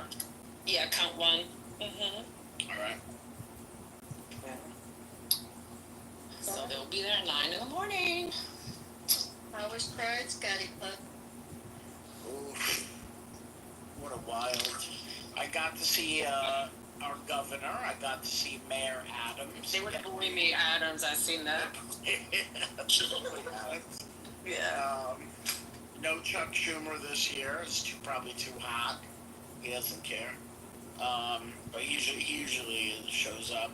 And then, who else? You know, Letitia James. Zoran marched, but he apparently didn't make it all the way. And he was with Letitia. I seen on the videos I seen. Yeah, he was, but not when he got down to our neighborhood. Oh, okay. I think I don't know what happened. You know. Yeah. I seen him dancing to Bad Bunny. Definitely seen that. I was like, okay. So much media that we may probably may have had a show to be on right then. I mean, he's been on constantly. Yeah, but he should have done the whole thing though. You know, Tish James did, Kathy, Governor Kathy, even Eric Adams. I'm just saying. You know, the end is the party, so you gotta stay to the end. It's at the end. You know, yeah, there's nothing like when they make that turn. And I didn't realize that they have a parade the night, Saturday night they had a parade too, and then Sunday again. They had, they had a drag march, which goes from the East Village, all the way west, and that was a lot of fun too, to witness. Yeah, that's good. Good times here in the city. Yeah. Yeah, that was a lot. But, you know, ending in a shooting, that was the first time I've experienced that. I saw that last night, and I was going to text you because I saw it on the super screen. People were texting me from, like, Europe, like, are you okay? I'm like, yeah, I'm fine. But there was a shooting at, like, 10 p.m., and the amount of police and helicopters around here was crazy. But I'm sitting on my stoop smoking a joint, and I'm seeing this guy, and the streets are all blocked off down here, so I'm seeing this guy running quick, and I'm like, oh, what's he running from? Oh, there must have been a fight or something down there. Anyway, he's running, and then 2 seconds later, I see, like, I don't know, 3 dozen cops running after him, huffing and puffing, and then the cops are coming up to me, and I'm just, like, watching this, smoking a joint, like, what the fuck's going on? And then the cop come up to me, he's like, you know, did you see anybody, ditch a gun or toss a gun out over here? I'm like, no, I'm not involved. And then I went inside. Minding my own. I could tell it was really close to you. And it was crazy, like a girl got, like, in the middle of it and got killed, right? She got shot in the head. I don't know if she got killed though. She's in critical condition. That's really sad. She was right? Yeah. And that's the same thing my husband said. He says, I did Pride for 15 years and there's never been an incident. So he was shocked in regards to that. A lot of young people out. That's what I did notice. I was like, where are all these people coming from? Yeah, it was crazy. But I mean, the lady, she was shot at an event. You said what type of an event? What did you say? Well, it was after the parade ended, right, Scotty? Yeah, it was like 4 hours after but people were. Oh wow! You know, there's like I don't even know how many tens of thousands after the parade, just hanging out in the neighborhood. Like, you know, people got their coolers. You know, they're sitting just out on the street and drinking and smoking weed and all that shit, and that's all good. But you know, inevitably something's gonna pop off. Yeah. It was after that event, the violence. I mean, everything that they put together out here was pretty safe. I mean, they had the police, they had I don't know if it was a news helicopter, but they try to have some kind of helicopter in the air at all times. So they do try to do the best they can to try to keep everything safe, regardless of whatever event it is. But it's really concerning that kind of stuff's going on, but it's after the event. So hopefully it don't paint a light on whatever the event was that's not, that wasn't a part of it. So hopefully they put that out there on the news and, hey, that had nothing to do with our event. Absolutely not. Sorry. Yeah, but that's the thing. We have over 1 million people out there. So for something to happen, the chances of something happening is probably really big when we have over 1 million people out there. So. A million people. Yeah, a million people. This is like our Mardi Gras. It's a million people. They had like, it said that I was looking at the numbers. They had 60 floats and 75,000 marchers. Like just in the parade. My gosh. Yeah, so I think it's as big as Macy's. I don't know. It's one of the top two, I think. Yes. Biggest parades. Mm-hmm. Mel knows. Yes. And the last one we did was the 50 years. Oh, that shit was fucking. That one was. Oh, it was lit. We had so much fun. And let me tell you, that sun was beaming on my head, but I had fun. Oh my god. I was so dehydrated. I was drinking gallons and gallons of water. Never had to go to the bathroom. Yeah, it was. And me neither. I never went to the bathroom to the end. Wow. So literally, because you know when we get on Christopher, when we hit to the end, we jump off and we start pulling off the wires and the speakers and everything. And I didn't have to pee. Yeah, it's not. Yeah. It was 90 and sunny. You know, I mean, it was. You know, it was hot, but we had a great time. It was really wonderful. Glad it was a safe event overall. Well, I didn't hear you. You said something, Mom? I'm sorry. Glad it was safe. Glad it was a successful event. Oh yeah, yeah. It's usually pretty great. I mean, something does pop up, but I've never seen like, you know, a shooting a block away. Like that. No, I know it normally would never be like that, but just with the political climate, just with everything, I'm glad. Oh yeah, no, I mean it was, you know, it was very good, very positive. Well, this is sort of cheerful right now. There's like a really polite stand-up going on the 6th Street Bridge in downtown LA. There's like, I don't know, 50, 60 people who are line dancing and they're blocking ice by line dancing in the street and they can't get through them. And so they're just sort of watching them line dancing and they can't really do anything to them or against them or with them because they're not doing anything except line dancing. But they're taking up all the space. Really interesting, really cool. I'll post the link in the chat. Wow, I've never heard of what? Line dancing to block ice. Interesting. Please do. Have the choir out there. Wow, that'd be cool. Oh my gosh.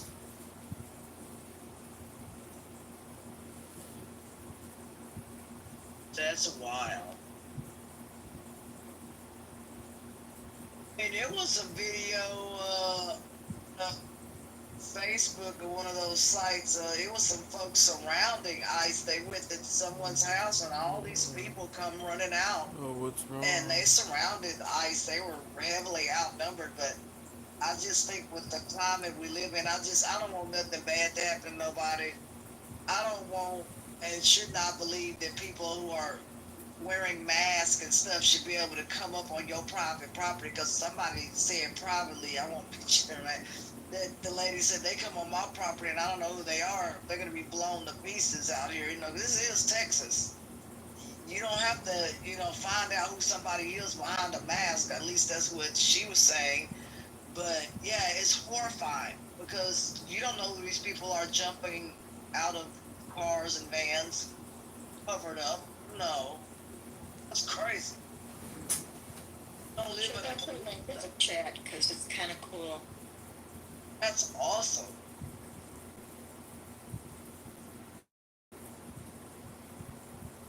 We don't live in Russia. That's how the police, I don't know, man. We don't live in countries like that where the police can run around as this secret force and stuff. That's scary. And we do know. We do know, actually. Well, now, but I'm just saying, in general, this country shouldn't run like that. It's really scary. You wouldn't want a secret police force. Nobody would. Unknown people getting you or interrogating you or pulling you over and you have no idea who they are. Like, does that sound like a place? I don't know, man. Listen, this guy who I believe he was 60 years old, Cuban guy in Florida, died in ICE detention today or yesterday. He'd been there for 3 weeks. He lived in Florida for like 50 years. I think he was a Cuban man, and he died in ICE detention in this horrible place in Florida. I mean, it's just terrible. It's like the fifth person in Florida who's died in ICE detention.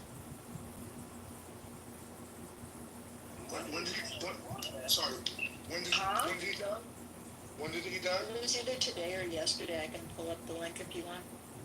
Yeah, so they're supposed to post an announcement like within 48 hours. So I'm sure it's a thing I do. Like, Yeah, I'll go grab it. okay. There was a Haitian woman who, well, she was what, 44 or 40 something last month or maybe about a month or so in Florida detention also who passed away mysteriously. What are they doing in Florida? She got deported. ICE got her in the Virgin Islands of all places, and then sent her to Louisiana, and then from there she was in Florida. She was complaining about chest pains. They told her they gave her some fucking I think an aspirin or whatever, and then they found her dead. Okay, it was on Thursday. He was 75 years old. I'm putting it in my chat. Okay, yeah. So they should have a report on their website. There you go. This is from PBS News. Thanks. That you could get. I'm gonna check his name and see what's up. Well, this was there was a lot of eyes on that today because of this alligator, the thing, concentration camp is building down there. Sorry? What are they doing in Florida? What are they doing? Yeah, like, what are they doing? It's horrible. They are building this thing, and Trump went down there today to oversee it. And it's like these big, cage-like containers, like the kind of thing you would put, punks and things. They're not human beings. That is really close to the water, and he's calling it alligator albatross, and he's building it as an ICE detention center to hold detainees, with the joke being that you can't get away from it because the alligators would eat you. It's right there in the middle of the swamp, and it can hold up to 5,000 people. It's so terrible, you guys. It's saying and taxpayer dollars. I think it costs them it's going to be costing them $460 million a year to run, and it's in the middle of the Everglades, which we know is one of the most oppressive places to exist in this country. So it's absolutely disgusting, and another just disgusting thing by this administration and everybody that supports them. It's the number one ecosystem issue that they're raising now, because it's such a sensitive ecosystem over there, and they're putting the first prisoner in tomorrow, so I'm hoping we shut it down as soon as possible. Trump did a tour and he put his stamp on it by saying, Biden tried putting me in here, that was his whole sales pitch for it. So I don't see this thing lasting. I'm hoping to God we can shut it down, because it's not expensive. It just looks like a bunch of freaking gates, it's not like a huge expensive infrastructure. It's just like a camp. It's a concentration camp, literally. The fact that it's in the Everglades is the most disgusting thing I've ever heard we've ever done to our ecosystem. I wonder who's gonna get the contract for it. Right.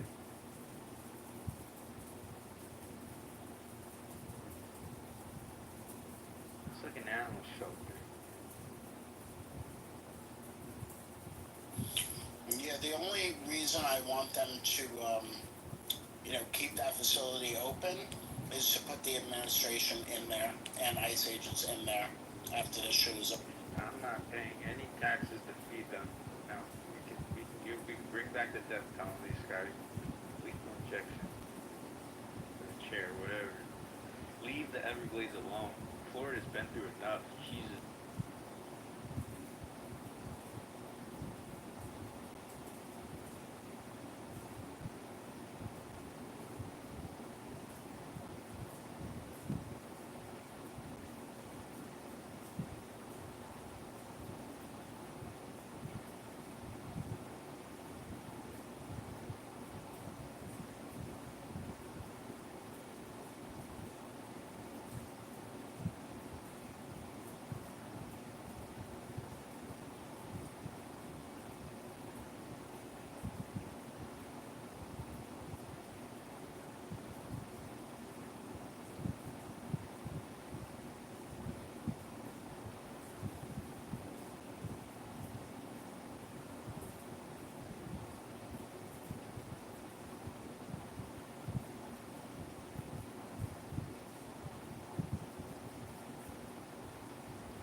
Who changed the topic?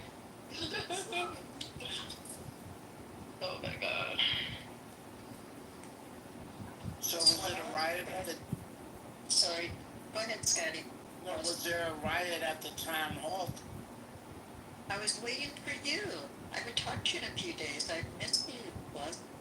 No. I've been. Commiserate with. There wasn't a riot. There was an attempt. I mean, there were about 35 minutes in.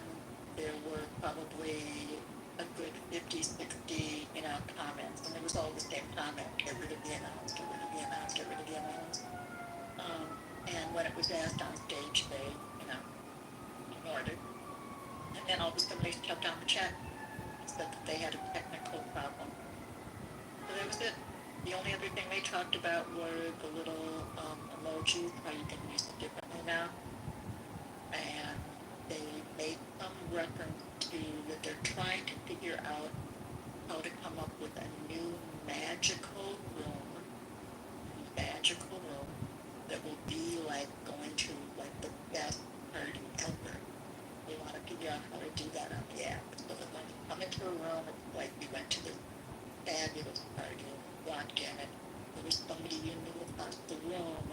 The host came right up to you and gave you a hug, and they had your favorite food or whatever they're imagining. I don't know how they think they're going to do this, and they don't know how they're going to do it, but they want us to. What are they smoking?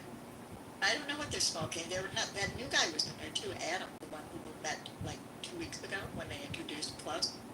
Was there again on stage. Plus, Mr. Plus, Adam. Ask Water what you smoke too. And Jennifer Robbins was the on-stage personality today. Oh, well, that's cool.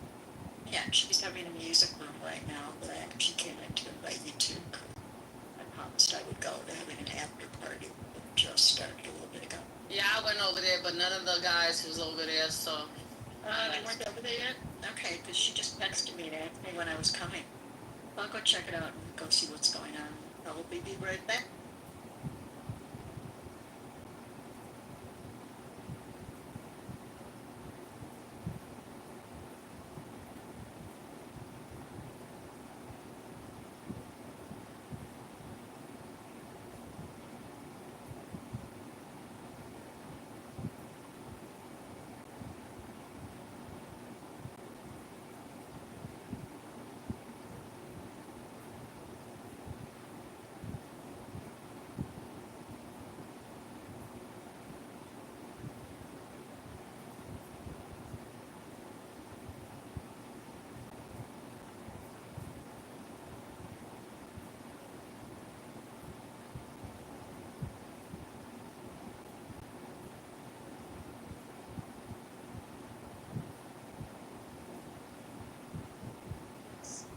Y'all sleep?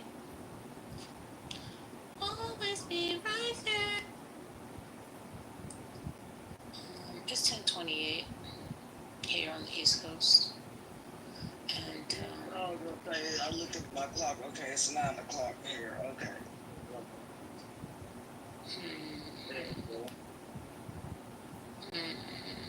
Thanks for the time check.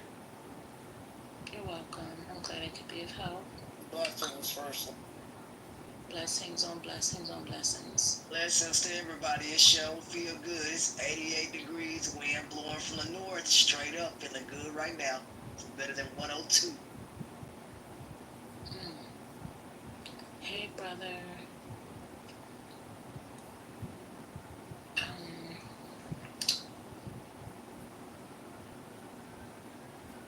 Hey, Massa.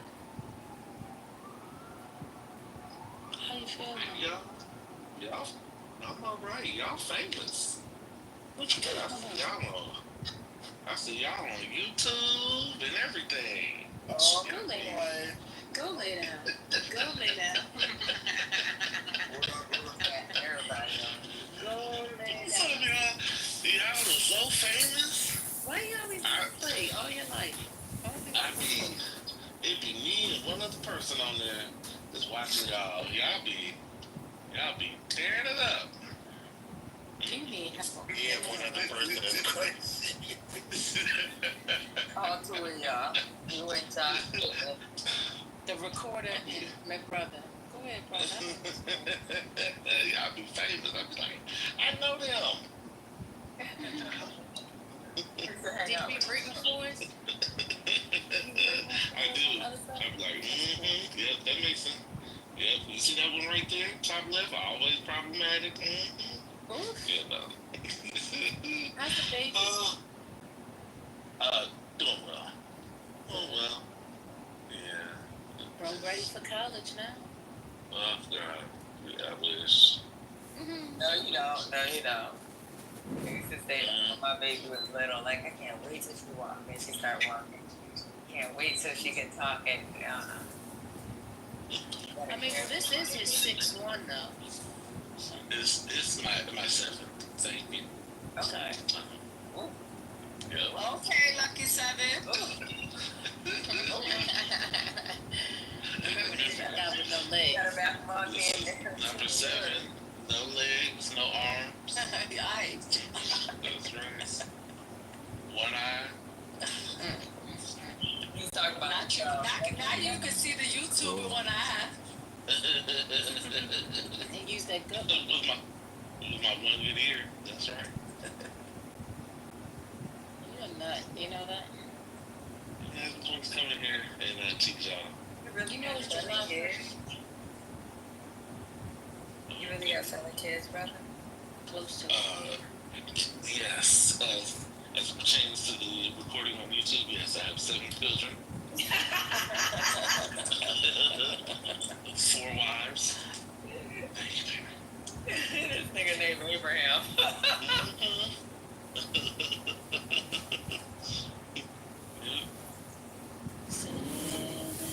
And I live in a little chateau in France. That's funny. This nigga, yo, he's crazy. I heard he be recording y'all room too.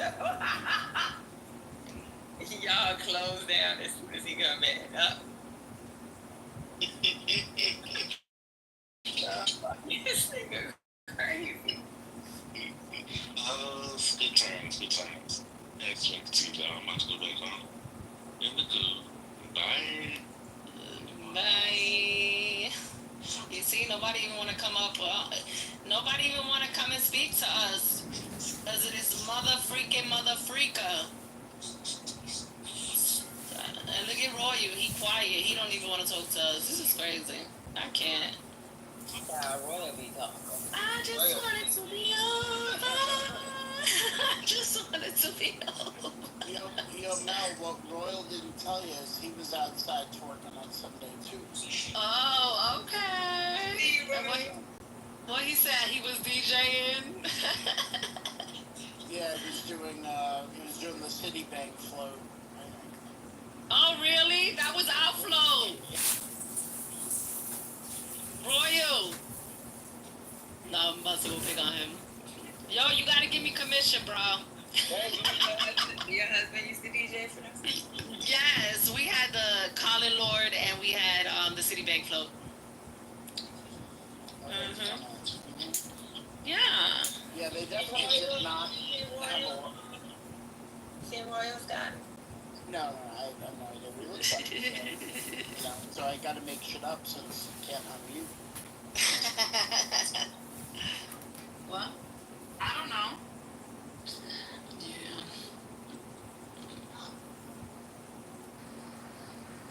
Yeah, so I'm trying to think about, I read on this a little bit, but now the most common one though is they can't qualify for getting a number that allows them to get a bank account.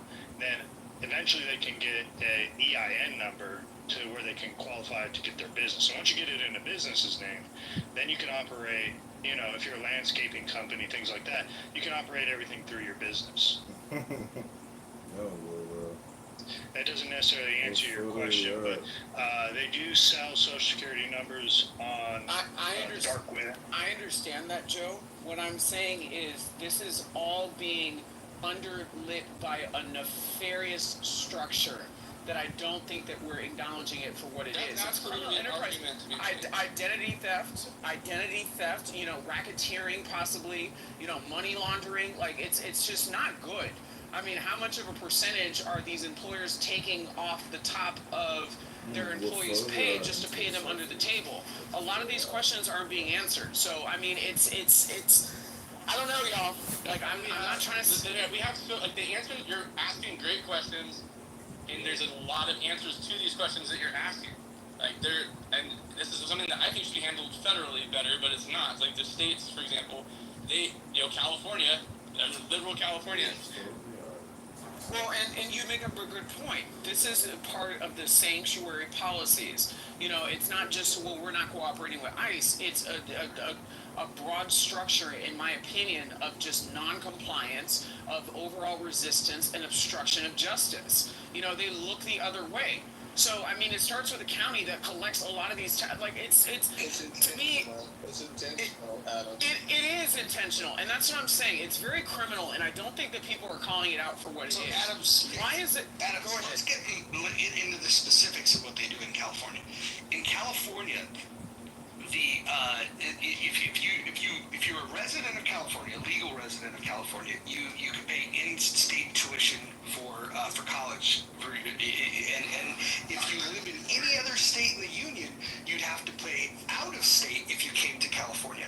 However, they allow illegal immigrants to pay the in-state rate, so they treat illegal immigrants better than they treat people that come from other states. Not only that, they will also allow for scholarships and grants to fund them to go to school. Now, look, if California has that much money that they can give away a fucking education to illegal immigrants, then why the fuck aren't they solving their fucking... You know, not only that, Roger, but like I don't talk about this like a lot.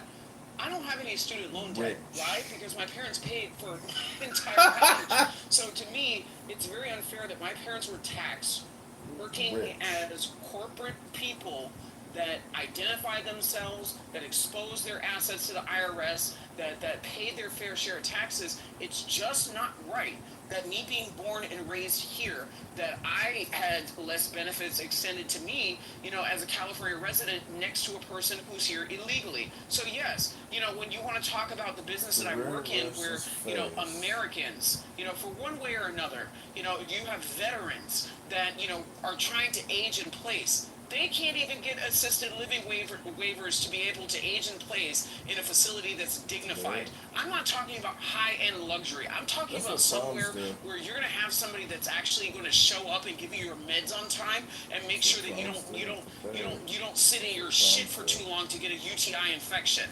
Okay? There's money that's going towards people here illegally to support their health care when they go into a freaking emergency room.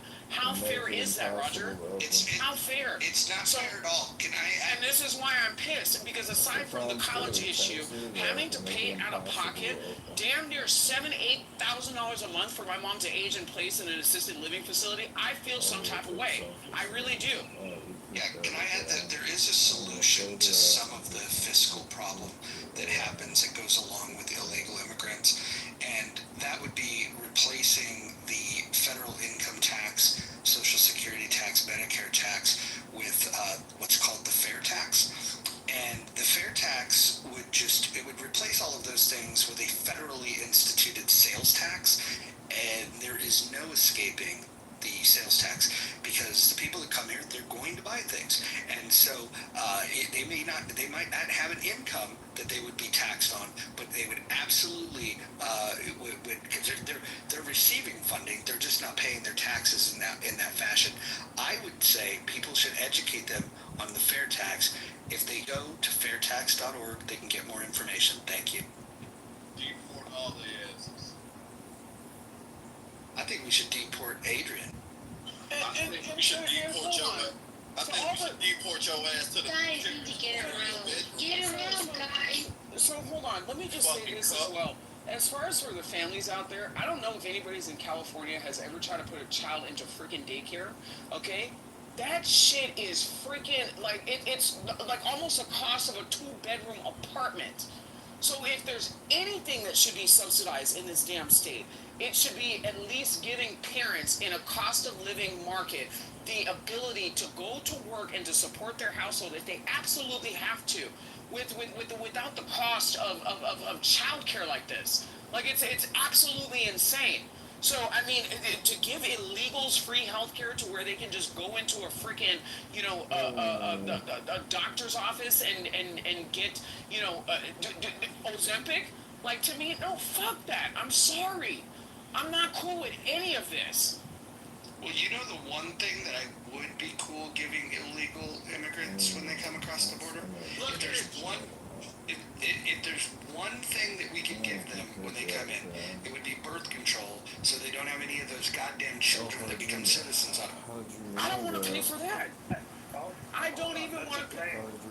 Hold on, that's great. Is Necro, would you support castrating all the illegal males that come across? How's your dog doesn't? Sterilizing the women. Why would I support sterilizing humans? You wanted to do it to Americans. Wait a second. Can't we just give them a vasectomy? Why do we have to castrate them? Like, just fucking give them a vasectomy. Just give him a vasectomy. It's just I'm just seeing if he's consistent. Earlier he had offered a solution to stop abortion by castrating men. So would you support doing that to illegals? No. Like, I don't see how you can get it so wrong when you're the one who wants to, punish people for having sex. So you're okay with castrating this is crazy. Natural born Americans? Me, I don't understand why it is you have all the issues with women having sex, but you don't have the same animosity with I don't understand why you have an issue with having locks on your doors. Let's have all the illegals come live with you. Can I answer his question? Bella, let me ask you a question. Okay, you came from California, you moved elsewhere. Okay? Did you not see what young families had to deal with in struggling to provide health care for their damn children and the cost of it? Okay? Meanwhile, they were giving all of this freaking money to illegals. I have one correction. I never lived in California, but I did pay for childcare for my kids, and it was close to $22,000 a year. And that was not in the state of California, that was in the state of Ohio. So I'm very familiar with how, actually, I think it was more. It was $14,000, it was $28,000 a year. So at that point, you had to look at what it was worth to go to work versus pay for childcare. And I can only imagine that it was more in California. Yeah, so when you look at... Hold on. Let me ask Ryan. So do you support now, the federal government subsidizing the cost of raising all these illegal children here? No. So you're okay with the cutting down of Medicaid, because that's what it's focused on, right? I'm for Medicaid reform. I mean, I think there's a lot of people here that need it, that have, out of their circumstances that are in their own control. I don't think anyone would choose to be on Medicaid if they didn't have to be. It's not just Medicaid, Joe. Don't let him misrepresent you, okay? And I'm kind of joking with you, Ryan, because I'm trying to break some bread with you, okay? It's also the cost of sending them to our public schools. Oh, I know, dude. That's the quiet part out loud that people don't talk about. Like people who are paying property taxes, or people who live in certain segments of this, the state of California, where even the renters directly pay towards property taxes by city ordinance. It's mind-blowing to me how people are supporting the efforts of illegal immigrants' children that are on lunch programs, right? You're occupying another seat, so now you're expanding classroom sizes, having to hire more teachers. The cost of this, I don't think that people are fully wrapping their heads around. It's not just the Medicare shit. It's many different other things. Vouchers and different incentives to allow their kids to be able to participate in school sports, cheerleading scholarships. There's some places where you put your kid in a cheerleading team, it's a $5,000 buy-in, okay? So, I mean, there's many different things as to why this is not fair. It's not fair to Americans. It's not fair to anybody who has to subsidize paying for this shit.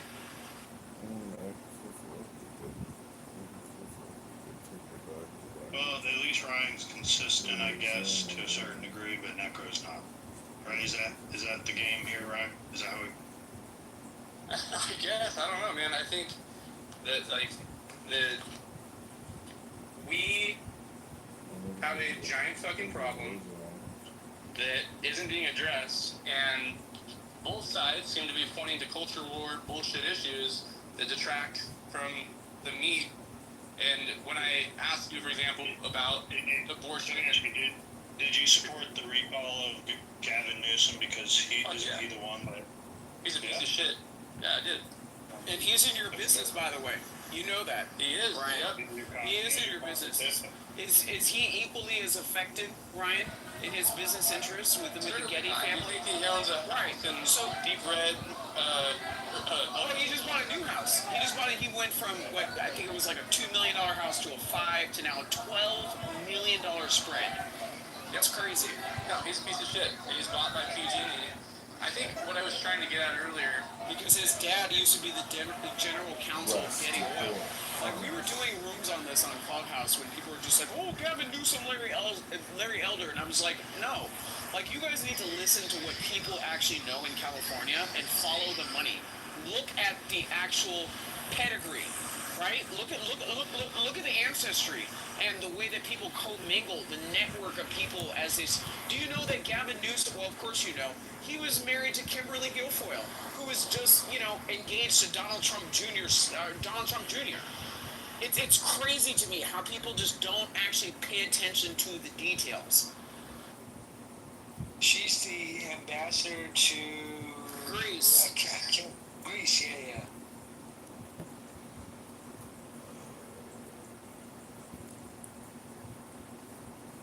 Meanwhile, Jeff Bezos married his pet horse over the weekend.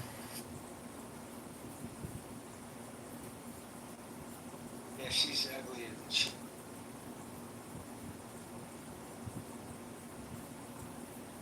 Alright, now, boys. She's not ugly. That's just stupid. Like, it's so petty. You sound like you're fucking in high school. No, I thought that was John Leguizamo. I'm not even kidding. Yeah, No. You sound very insecure. You sound like you have a small penis and that you drive a Hummer. Like, that is the stupidest thing. She's fucking gorgeous. Like, I mean, she's gorgeous. The dress sucked, but she is fucking gorgeous. So you sound like a small penis. She's not gorgeous. If you want to say she's not ugly, that's fine. But she's absolutely not gorgeous. Sorry, sir. Bella, have you seen it before and after her plastic surgery? She used to be beautiful. Yeah, I remember her when she was on the news out here. I used to watch her every morning getting ready for school. She used to be beautiful. Now it's just like, yeah, she became, Seabiscuit Bezos. Yeah, she was naturally beauty. She was a natural beauty, and then it looks like after all the plastic surgery, it just looks awful. Bella, it looks awful. Alright, I can respect that you don't appreciate the surgeries that she had, but I mean, come on, let's be honest. Like, she's not ugly. Yeah, but sometimes the surgeries are not like a positive. Like, for sure. There's so many. Right? There's so many. But like I've met twice now Kristi Noem, and she's gorgeous. She's done work. She's one of the most beautiful women in Washington. Beautiful, and she's done a lot of. Kristi Noem's done a lot of work, but she looks really good. It's just a question of whether it came out right or not. Yeah, that's fair. I don't know. I was just in Venice, at the same hotel that they took over. I left, I guess 4 days before the onslaught, and they were preparing for it at the hotel. Abby. And also the people were bitching there about them coming in. Abby, who's the hand job Republican chick? Oh, Lauren Boebert? Boebert, yeah, Lauren Boebert. Yeah, she's not so bad. I'd hang out. There's a whole bunch. The Paulina. Yeah. Abby, did Miriam attend? Not to my knowledge. Oh, she sat that one out. I don't know. But they were all, so they took over the Gritty Palace. I mean, have you guys been to Venice? Any of you? Venice Beach in California? Yeah, I didn't say the The fucking naked bitch? You're not going to argue with you. You're arguing with you, Joe, Matt, anyone else? Now, man, I'm thinking about Black Beach. Necro. Later. Alright, good night, Ryan. Later, Ryan. Go ahead, Abby. Anyway, they took over that hotel, and then I think the Europa, which is right by it. And it wasn't, I think what I was reading was like only 200 people attended the wedding. Like it wasn't, a 500 guest wedding. I heard that the guest list had a combined net worth more than the GDP of some countries. Oprah was there, right? I mean, Oprah, that's a joke. They said she was invited. No, I thought I saw her picture. Is that really a status symbol? Like, these days, is having Oprah at your wedding like a good thing or a bad thing? I feel like it's like, ooh. Well, yeah, they had to go through a lot to get Oprah there because she's under house arrest. That's a big deal. I'd like to see the Venn diagram. Hold on, Bella. Bella, hold on. I was asking a question. Real quick. I want to say this before the moment passes. I want to see the Venn diagram that compares the overlap with the Epstein flight logs as well as the Bezos attendees to his wedding. That was I would imagine that it's the same group. That's kind of my point. Like, it's not. She's not a status symbol anymore. Say that, no. So here's the thing. Here's the thing, Roger. They're not the same people. They're not. Oh, wait, is that NY? Because NY is actually the entertainment. Why would y'all say They all No, don't say that. Don't say that. way more black people. These are probably the only black women I protect on this side. Why did you get kicked off this time? Why do you have a party hat this time? Why'd you get kicked off? Oh, that's a fun story. Yeah. What'd you do this time? What'd you do this time? The whole room was done on her For a yesterday. second, he really didn't do it. It wasn't his fault this time. Oh, no fucking way. I don't believe you. Sorry. We all kind of had a front seat for it. So what happened? I gotta hear the story. Give me the deets. I like gossip. Some new people just kind of popped up on the app, and some of our day ones, allowed them some latitude, and yeah. So basically, this person clipped. So they basically were in healthy debates. They called for me to be mass reported after calling a woman a bald-headed, potato-ass-looking bitch. And so they called for my mass reporting. No, but what was really crazy? Well deserved. No, I'm happy that it happened. Let me tell you something. I don't know what it has done with my karma, but that shit professionally worked out so well for me. Like, my phone was in my desk, and I was closing deals left and right. So for me personally, it was like, listen, hey, if you want to be mad, be mad. I'm going to be mad on my burner that my account got clipped, which I'm probably going to get back. I guess I got some email saying it's going to be in January, or not January, in July 28th. So yeah, on my final strike. I was wondering why you had a party hat yesterday. Okay. It's because he got himself clipped. He called someone a bald. What was it? Bald what? Nappy-headed, you know how it goes. Yeah. Cap wearing. That's really horrible. Well, I mean, in all fairness, but she called me a faggot and told me I took it up the ass, and everybody knows on this app that I have irritable bowel syndrome, so that's definitely a lie. And so I feel like if you're going to hurl a slur, I'm going to, hurl a slur back. So, and I don't even feel like acknowledging the fact that she looked like Mr. Potato Head. But you go to hell. You don't just throw a plus back, you go to hell. Well, I mean, do you think that anybody's giving me any type of, peace cards? Like, no. So, I mean, if you're going to say something to me, I'm going to say something to you back. I don't go around attacking people on this app. Yes, you do. You're so full of it. I've watched you do it 100 times. You attack people all the time. There were people in that room that were saying things much more. Yes, he does. No, he doesn't. No, okay. He's like I'm telling you, there were people that had come on that stage that said things much more egregious and much. Oh, I believe that. But I believe that. But there was a person who's newer that got modded and decided to tell everyone to mass report, which you just don't do. So There's a lot of DEI hires in Healthy Debates. yeah, Well, it's progress, right? By the end of it, Adams was vindicated. Cam came to his defense and did say that the woman had started it with him. So just to clarify. Well, to clarify, a lot of these DNI hires are not black. I have you know, most DNI recipients are white women and white gay men. No, a lot of them are Africans and Caribbeans. Nope, Africans, Caribbeans, the Haitians. Like, have you noticed that the Haitians are probably some of the most anti-Semitic on this app? Abby, have you noticed that? I mean, look at Lonzo. Lonzo is Hispanic. Haitians are Hispanic, and it's crazy how...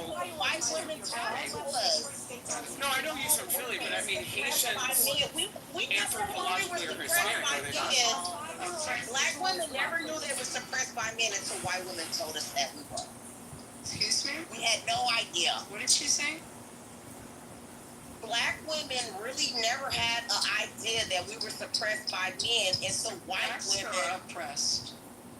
Oppressed. And suppressed. Too. Suppressed. Suppressed and oppressed. So let me ask you a question. We never knew until white women told us, and then we were like, you know what? She's right. We're getting paid less. What's your theory again? A lot of black women didn't even know they were oppressed from certain things that were patriarchal by men, period, no matter what the color was, until white women told us. Like what? Feminism, period. Feminism wasn't started by black women. No, Betty Friedan. Period. Gloria Steinem, right? You've got a lot to smile about. You've been on the planet. So that's why I said a lot of DNI hires, most of them were, and people that benefited from DNI was white women. Hold on. So Abby. I need money for my small business. There's one. Men have oppressed me. So there's one point of context that I want to add. There have been many different waves of feminism. So if you want to look at the third and the fourth wave of feminism, they've actually been authored and penned by black women. So the accountability culture, Me Too, you know, the intersectionality. The intersection. But again, what does that have to do with calling a man a woman? And see, this is, Matt, I'm glad that you brought this up. This is where black nationalism, okay, in its undertone of revenge, okay, intersects into the third and the fourth wave of feminism being penned by black American women. That's just my personal opinion. How to sue for sexual harassment. No, they did not. We never had a clue on it. No, they did not. No, they did not. White women did not teach you that. So again, it was actually black women that taught you that. Like, let's talk about, Anita Hill. So I mean, like, what are we doing? Long John Silver. Matt, I'm sorry to Abby, are you hearing this? I'm sorry to interrupt. I'm sorry to interrupt. I just wanted to know if this is the after party. Is this a celebration room? Yeah, the big beautiful. For that big beautiful bill. Oh, what's up, Angel? What's up, Adam? How are you? Good, I got clipped. Hey, Angel, you know I'm not lying. White women taught us how to be the same. Oh, men are suppressing us. We was like, But that's not true. She's right. Adams, I'm proud of you, but you get clipped for it. These white women are really right. These men are fucking suppressing us. I'll tell you in the back channel. But, okay. Alright, I'm proud of you, by the way. Thank you. I Shout out to appreciate getting that. clipped. So, looking at the feminist movement that has deployed the same type of culture war that black women are engaging in, which, by the way, I find it to be very interesting that I got clipped for calling a black woman a bald-headed potato head bitch. When you have a black woman on this app that has Niggly Bear copyrighted, which, again, is a conjunction between nigger and a bear. So it's very interesting to me how everybody wanted to have this fake outrage and call for me to be mass reported when we have known for several years that there is somebody on this app that literally has a copyright for the word Niggly Bear. a black woman. I gotta ask, did you call her a chia pet too? I did. Yes, I did. I died when I heard that. Yeah, so I'm afraid to even ask for a reset because I heard something. No, okay, so this is what it is. Like, she was calling me all types of choice words, and then when I responded in like kind in what I said, which, again, I don't feel like what I said was a slur. I knew it was offensive. That's why I said it. But again, I don't feel like it was a colloquial slur. She did look like Mr. Potato Head. You know, I could have called her a lot worse. I could have called her Mr. Potato Head, you know. I'm not going to go down that road. You know, I'm a work in progress. But again, it was one of those things where I called her the Chia Pet. I put my phone at my desk, went and did what I had to do, you know, closed a bunch of sales, and then came back, and I heard the CO asking for me to be mass reported.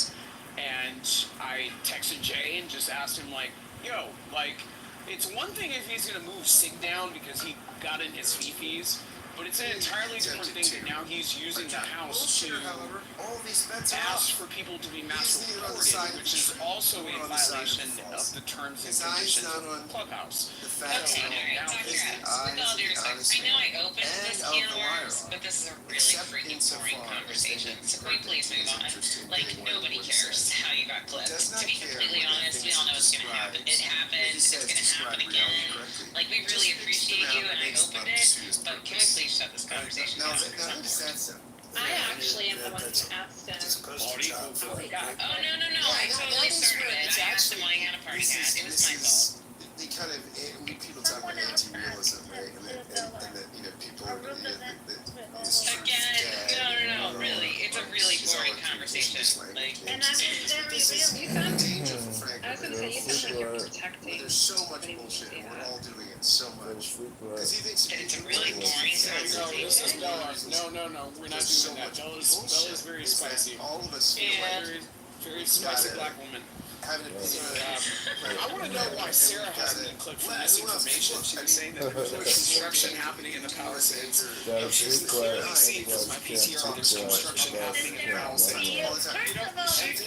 She got me so annoyed, I literally drove across town just to take pictures. Your picture is showing a clean, burned home. I don't see Because there's construction happening. I have something to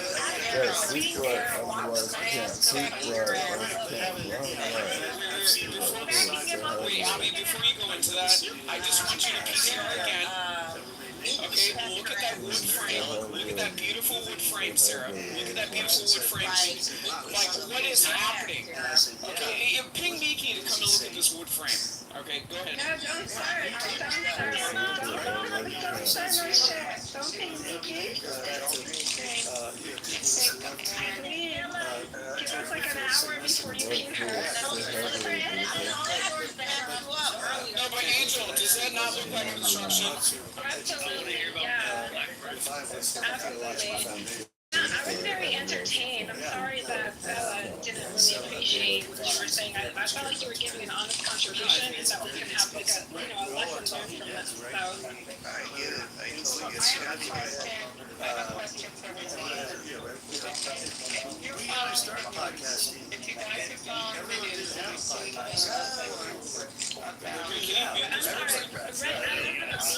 Ready, can you please make a thank you so much? Go ahead, Abby. if you're following the news and you're seeing the reports of all the heightened security and all fear, do you think people are going to refrain from gathering for the way they usually gather? Let me just say, there's two forms. So there's the parades, and then there's the evening fireworks. But do you think people will be, and I don't want to say gun shy because that would really be a ridiculous pun, but do you think people will be a little squeamish or standoffish, not standoffish, but squeamish about gathering in larger groups? What do you think? I guess it would depend on where you live. I was gonna say, in major cities, like, forget it. I used to love to go, like, to my downtown for fireworks. And major crowds, 300, 500,000 people to go watch the fireworks, but no way in hell would, people, no way. And I wouldn't subject my children to it. When I was a kid, it was like the highlight of your summer. But I wouldn't bring my kids into that situation because you just don't know. You don't know what's going to happen. So, and is it worth it? Is it worth it though? The thing is, is it worth it? No, but yet it's such a tradition of Americans to be in some kind of public place to see the fireworks. Even if you leave the parade aside, and if you think about beach communities that have celebrations, they do the parades and they do the fireworks. And I'm hearing you, a big city for sure. I mean, I grew up in Philly where they would have tons of people by the art museum, big celebrations. I think they're doing one this year. But the thought, you're right, of a couple 100,000 people and the risk. The absence of survival. So here's what. Wait, hold on. Here's what I'm thinking about, Abby. Okay, so this kind of here for 4th of July.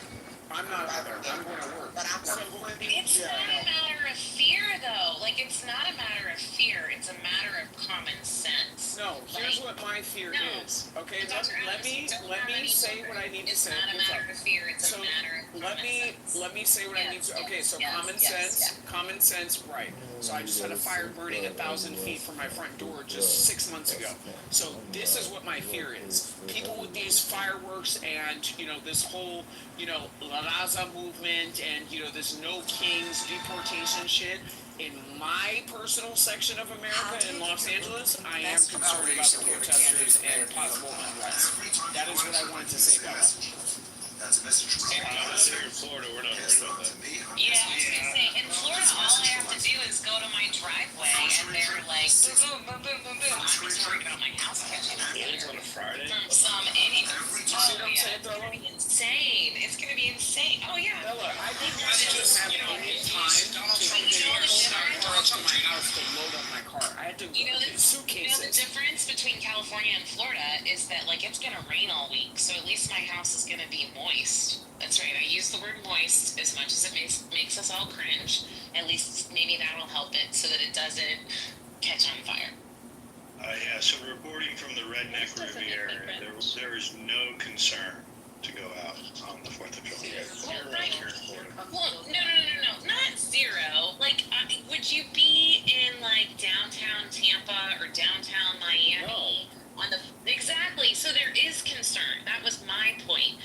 I used to go out to the city center to gather with 500,000 people to go watch fireworks. And if you think I would would you go to Coronado if you were in California? Absolutely not. Abby, last year for 4th of July, it was a shit show. I went to Huntington Beach and to Newport, it was a shit show. Really? Even Newport? Yes. That's crazy. Yes. There was... That's crazy. Yeah, I sent them screenshots photos and I sent them the 2 URL links. You're afraid of water balloons? We're talking about the warnings. I mean, it's all over the news. So this year, there's really this height. There is. Yeah, so when somebody's throwing water balloons when the speed limit is 50 miles an hour and it's coming across your windshield and you can't see until you know now to turn on your windshield wipers, that can definitely cause an accident. Yeah. Los Angeles is going to be ground zero for the movement this year, so just be aware. And in California, they fill the water balloons with AIDS. What does that even mean? Why is that? What was that? They fill the water balloons. Anything in DC, why would So if you're throwing water balloons on PCH, okay, when people are driving, you don't think that that's going to obstruct motorists? I mean, gosh, love you. So have you ever gone to the big celebration in DC? I've gone to 4th of July on the mall, and you go through security going in. You have to have a ticket to go into it. but there's like a lot of people gathering outside of the area where, you know, you're really just on the grass in the mall, but you're, you know, there's nothing separating you necessarily from the people that are on the street. Maybe some kind of fencing they put up. Well, to that point, they just held the military parade, the Army parade there, and that was right there at the mall. So I would have to venture to guess that at least this year, Trump, you know, it'll be well protected. But in other major cities, I'd be very. I think they're doing the no scale, what do you call it, the fences around the White House. I don't know if you saw that. I don't know what that's about, but yeah, I think it's something related to what you're talking about. Just maybe I'm wrong. Maybe they're prepared. Well, which one of those, which of any of those things can help us from the nukes from Iran? Well, I mean, Iran can't get a nuke all the way across. Never mind. They don't. Yeah, they could definitely. Can. I mean, ultimately, they're developing the delivery system that they can get to. But they don't have it yet that we know of. No, we're talking about lone wolf actors. Yes, lone wolf actors for sure. Yeah. I mean, and honestly, they don't even have to be from Iran. They could be some crazy kid, they could. When I say Iran, they could be right here in America. But can't people be happy that Well, the nukes aren't here in America. Well, the Iranian nukes aren't here in America. We obviously have nukes. Sorry. Can't people be happy that there's a new black fence around the White House?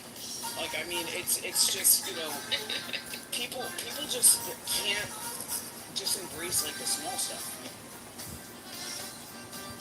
I'm just saying that in a Midwest city, after I watched the George Floyd riots, and I was on the phone with the mayor's office saying, why the hell aren't you stopping them from burning down our city? And there was a response from the mayor's office that was like, they're gonna do what they're gonna do, and you watch the city get burned and all the businesses go down. Like, no, like that's the reason that I won't take my kids into that situation. It doesn't have to do with the warnings. It doesn't have to do with the situation with Iran. It just has to do with common sense that the people in charge in a lot of cities across America are not responsible human beings, and they ultimately don't care if their city's burned. They will just raise the taxes and keep on going. Yeah, there's definitely, it's problematic when you have people who are pushing racism, pushing gender issues, pushing, you know, the warfare stuff, and on top of that, they're dealing with, you know, everyday lives themselves. And I don't know, there's something about this 4th of July I just think is a little bit different. There's, you know, a lot of things that are kind of taking place in and around this time. Not to, you know, shout this out again, but this big, beautiful bill is on the table. You know, the Diddy trial. There's a lot that's taking place, you know, on the West Coast with the wildfires. There's just a lot that's Could happening. you imagine that if they find Diddy guilty before 4th of July? That's going to be a whole American freak-off. I'm telling you, that's going to be a whole American freak-off, fireworks and everything, I'm telling you. There's going to be baby oil in the street. If they find him guilty, wait. If they find him guilty or not guilty? No, I said guilty. Oh, please, oh my gosh, I was thinking the opposite of if they found him not guilty. I was like, I feel like there's a lot of people who are just gonna have a major uproar about it. Wow. But I think also... it's a situation. I think it would be important if he's found guilty. Well, the thing is, I don't know about that, but the thing is, if you listen to the actual, hold on. If you listen to the actual charges, the racketeering, etc., they don't have the burden of proof, so therefore he shouldn't be found guilty. Is he a disgusting human being? 100%. Like, do I want him anywhere near any female that I know? Absolutely not. But the burden of proof for breaking the law isn't there, so it's not. Please don't be shocked if he's found not guilty. I was gonna say there's a. I'm sorry, guys. No, I just got an update for that. So I was reading earlier, the jury has come to their ruling. Yeah, they've come to their ruling on out of 5 different counts. So the one they've been hung up on is the first count. and the judge has told him to continue deliberation. I guess they must have right, Joe? The verdict you're saying on everything but the first count, Joe? Right, Yeah. Abby, so if you look They at haven't released it yet. Did they reach the verdict? Oh, four out of five. no, they didn't. They reached a partial verdict. So basically, Okay. right. So basically, from what I understand, Abby, and you're a better expert than I am, but from listening to what I've been able to listen to, they sent a message to the judge asking them to clarify certain definitions as to the elements of the crime and to how that that rolls into the jury instructions that they've been given, if that makes sense. So I mean, if anybody wants to look up what the first charge is, because the first charge and the lower and subsequent charges were only predicate charges. You see what I'm saying? So it's kind of one of those things. Did they find him guilty of prostitution but not the overall encompassing racketeering charge? You know what I mean? Like that's where I'm kind of just what's going on? You know what I mean, Abby? Like it's I heard one of the questions that they went to the judge about was, like you're mentioning, Dr. Adams, it's like if someone's at the freak off or whatever at the party and someone asks for drugs and then you give them the drugs, are you now a distributor of drugs? Like you're not selling it to them and they're asking for it, so is he now distributing if they're just asking for it? I think that was one of the questions that I heard. Right. Also and I feel like some of the later counts. Trying to get a juror removed or some shit. And I feel like some of the other counts, like the count like 4 or 5 or whatever it was just like the promotion of prostitution. You see what I'm saying? Mm-hmm. So maybe they found him guilty on that, but then they're not necessarily finding him guilty on the overall sex trafficking. You see what I'm saying? Yeah. Right, because there's Abby, does that even really make sense though? Well, there's first of all the first count, and I haven't followed this enough, but the first count was the RICO one, wasn't it? It's right. racketeering. That's the overall umbrella charge. Exactly. Racketeering conspiracy. So you're asking whether, with the prostitution, whether he was engaged in like what you would have him do versus just someone who's soliciting it. They're different. That's what I'm saying. Like for there to be like trafficking, which was and see that's a thing. Like the overall umbrella charge with RICO is just implying that it was a part of a criminal network. Now, two things can be true at the same time, if I'm not correct, to where you can still engage outside of a criminal network and still be guilty of these federal charges for your activities that maybe perhaps a jury found you guilty of. I mean, is that like a correct understanding? Well, they found him guilty on 4 of the 5. So yes, he can be guilty of the underlying crime, which it sounds like they found him guilty of. And what did they go back? They asked for the elements of the crime. They asked the judge to clarify the jury instructions. So it could be a difference between how they apply those elements and whether the elements match the facts. So could it be like remember that the jury is a trier of fact. Well, but I don't think we know that they. I don't think that we know. Hold on. I don't think that we know that they found him guilty. We just know that they have a partial verdict. We don't know which way those verdicts went. Yeah, Did I miss something? Well, right, but she's basically saying that there is out of 4 of the 5 have been resolved, so they've made their decision. Right, but we don't know. We don't know which of the 4 of the 5. We don't know. No, and we also don't know which way the 4 of the 5 have been. That's what I'm saying. So again, that's why I'm asking the question. Can he know which 4 of the 5? Hold on. I'm asking Abby, and I'm not trying to be. So I just want to stick with this thought for a second. So can he be found guilty for elements of the crime that would contribute to the overall RICO charge without them finding that the overall encompassing RICO charge was a criminal enterprise? Because that basically is the undertone of what is required for the overall RICO charge, correct? Like he could be guilty of these individual acts, but did it relate to a whole entire criminal enterprise? That's a whole other conversation. Am I It's also wrong? it's the difference with the RICO on sex trafficking can be life in prison. I mean, it also has to do with the penalty, and what there's mandatory penalties. So, but can you be guilty of sex trafficking without having a criminal enterprise? Yes. The question is how advanced that criminal enterprise is, and what you're saying, what you said earlier, and their burden is to, if they've met their burden to show. Well, I'm basically saying if the jury is, questioning anything on revisiting any sort of instructions on count number 1, then they may perhaps be questioning whether the encompassing acts were a part of a criminal enterprise, as opposed to a standalone act of violating federal law based on those individual acts. And that could, that could be predicated based on participation. That could be, it's one of those things, because a lot of the things in question was the intimidation factor.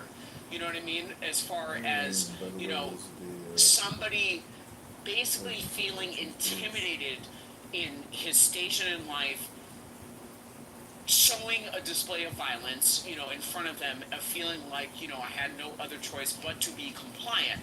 So again, maybe the jury is arguing back and forth. Does that go to the overall aspect that everybody worked in tandem to create this criminal enterprise or otherwise? That's what I'm kind of going at. Does that make sense, Abby? Yeah, I understand. Yeah, I understand his lens.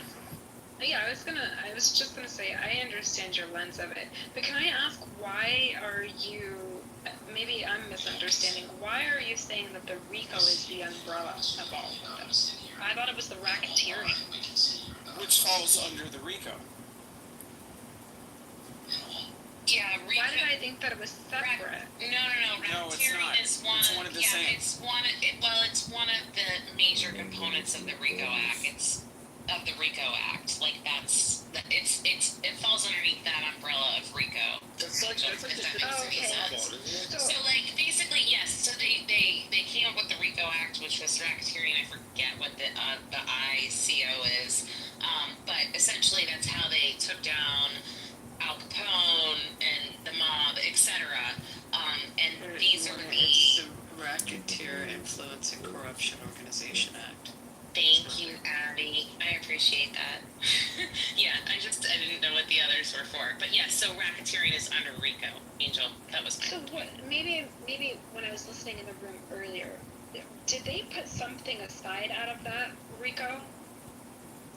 Because wasn't there 5 factors that had to be? So there's an overall RICO charge, from what I understand, Abby, and then there's other factors that fall under the RICO charge. Right.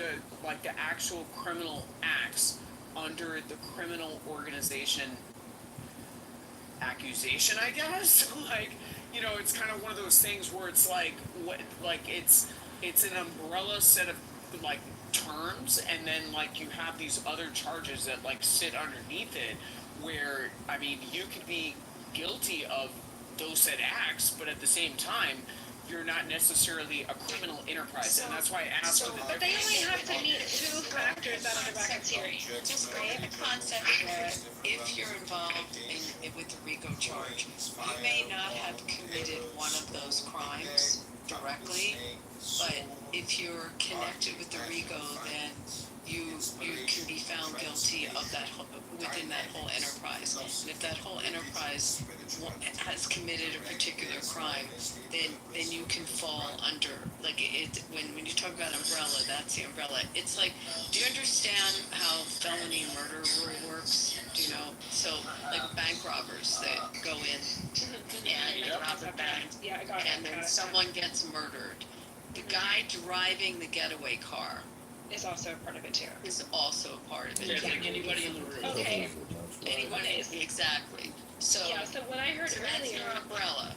Yeah, okay. So when I heard earlier, I don't know what was being said, but for some reason it made it seem like the news update was that that something was out of that. They eliminated something out of that, and he only needs to get 2 counts out of the said 5 that are under this racketeering, correct? But Abby, I feel like it's more sensitive than that. I feel like it's a, you know, where the money was lent, or where the money was given, who assigned certain right, like who assigned a certain directives and who monetized based off of those directives. So I mean, it and who benefited based on the monetization of those directives. Like I mean, Abby, are you understanding where I'm going with this? No, like I feel like those are I don't Been enough. I haven't followed this enough to give you an answer. I haven't either, but I do understand what you're saying. Like even the security guard at the door, right? Like there's a lot of exactly. And somebody had mentioned earlier in the room, I think it was when we were on Chatter, the question was, where are all the other people that were a part of this? Who took deal? Right, and somebody was like, well, some of them were, they took deals, some of them were kind of like excused off or whatever, and I was thinking, when we begin to take a look at this from that lens, I was like, okay, so there was 34 or 32 or 37 prosecuting witnesses, right? Are we focusing on all of them, right, and everything that they said, or are we just focusing on Cassie? Like, what is the jury really supposed to be, well, they each have looking at here? They each have their individual testimony onto the elements of the criminal enterprise. Of the criminals, exactly. Right. And you know what I mean? And so I get where you're saying, like, okay, the racketeering is the full umbrella of this. So I to answer my question of what I was asking you before, I see the lens of it now. Because before I wasn't getting it. I, for some reason, thought that the sex trafficking was in this as well, and that was the main thing. And then everything kind of spilled out from there. Yeah, Anthony, I don't know if you're here. You said something earlier, Anthony, I wanted to touch on. I thought it was an interesting point here. And I want to know why you think this. You said if he gets convicted, you think Trump might pardon him? I was like, wow, that's crazy. I think that'd be a bad look for Trump. But I mean, you can't rule it out. I was just curious why you think that. If you're still there, I think that Trump is going to pardon R. Kelly, and I think that Trump will eventually pardon Diddy. I think that they have a personal relationship. I think that Trump listens to the people in his inner circle, and I believe Diddy is close enough to get somebody's ear in that inner circle. And Trump is not running, despite what the title of the room. Oh, okay. Wow, that's funny. It changed. Trump's not running again. It was before, Trump 2028, but he's not running again. So, what can you do to him? It's not going to be any more controversial than Biden pardoning Hunter. Obviously, the last minute before he crept out, he pardoned his son. He said he wasn't going to. Would you agree with Trump Biden pardoned his son? I can't defend it. He said multiple times that he wouldn't do it. What was ultimately convicted of? He was also convicted of RICO, as a solo defendant. It was the same thing, yeah. So, I anticipate both of them getting pardoned. Trump has a pardon czar who's part of his circle, African American woman. She happens to be African American. She was convicted of, drug charges, and she got the book thrown at her. And, technically, based on the story I heard, she was pretty low level, and she was facing a lot of time, and he pardoned her and made her his pardon czar. And I think that she kind of has some kind of influence, and I don't think Trump gives a damn. The January 6th, that's one of my biggest issues, besides the big beautiful bill, is the blanket pardons for the January 6th. I thought some of those guys needed to sit their ass in jail. I mean, I know that he's pardoned. I actually have a woman I know very well in my city that he just pardoned. She was convicted on some federal charges of using charity money for personal purposes and using money that was collected.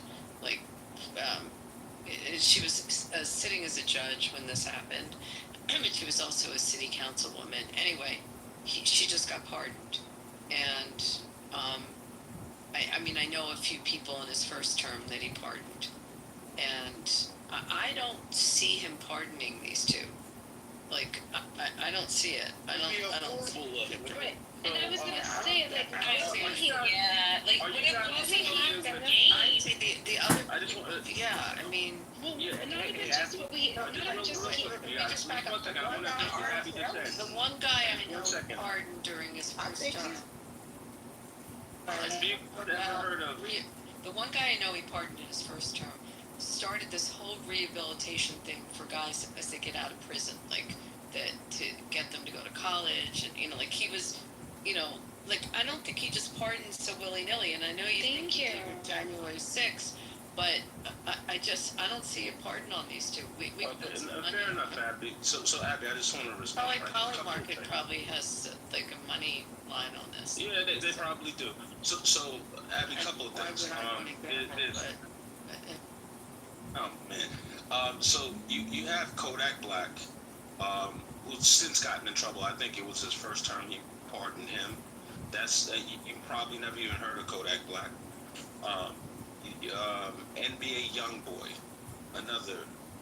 Like you would never expect Trump to pardon this guy. Pardon NBA Youngboy as well, and you probably never heard of him. Like I would be shocked if you're aware of these pardons. To be fair, though, So, Larry Hoover, another example, and Larry Hoover is far more reprehensible than anything as bad as the charges against Puffy are. Larry Hoover is way worse.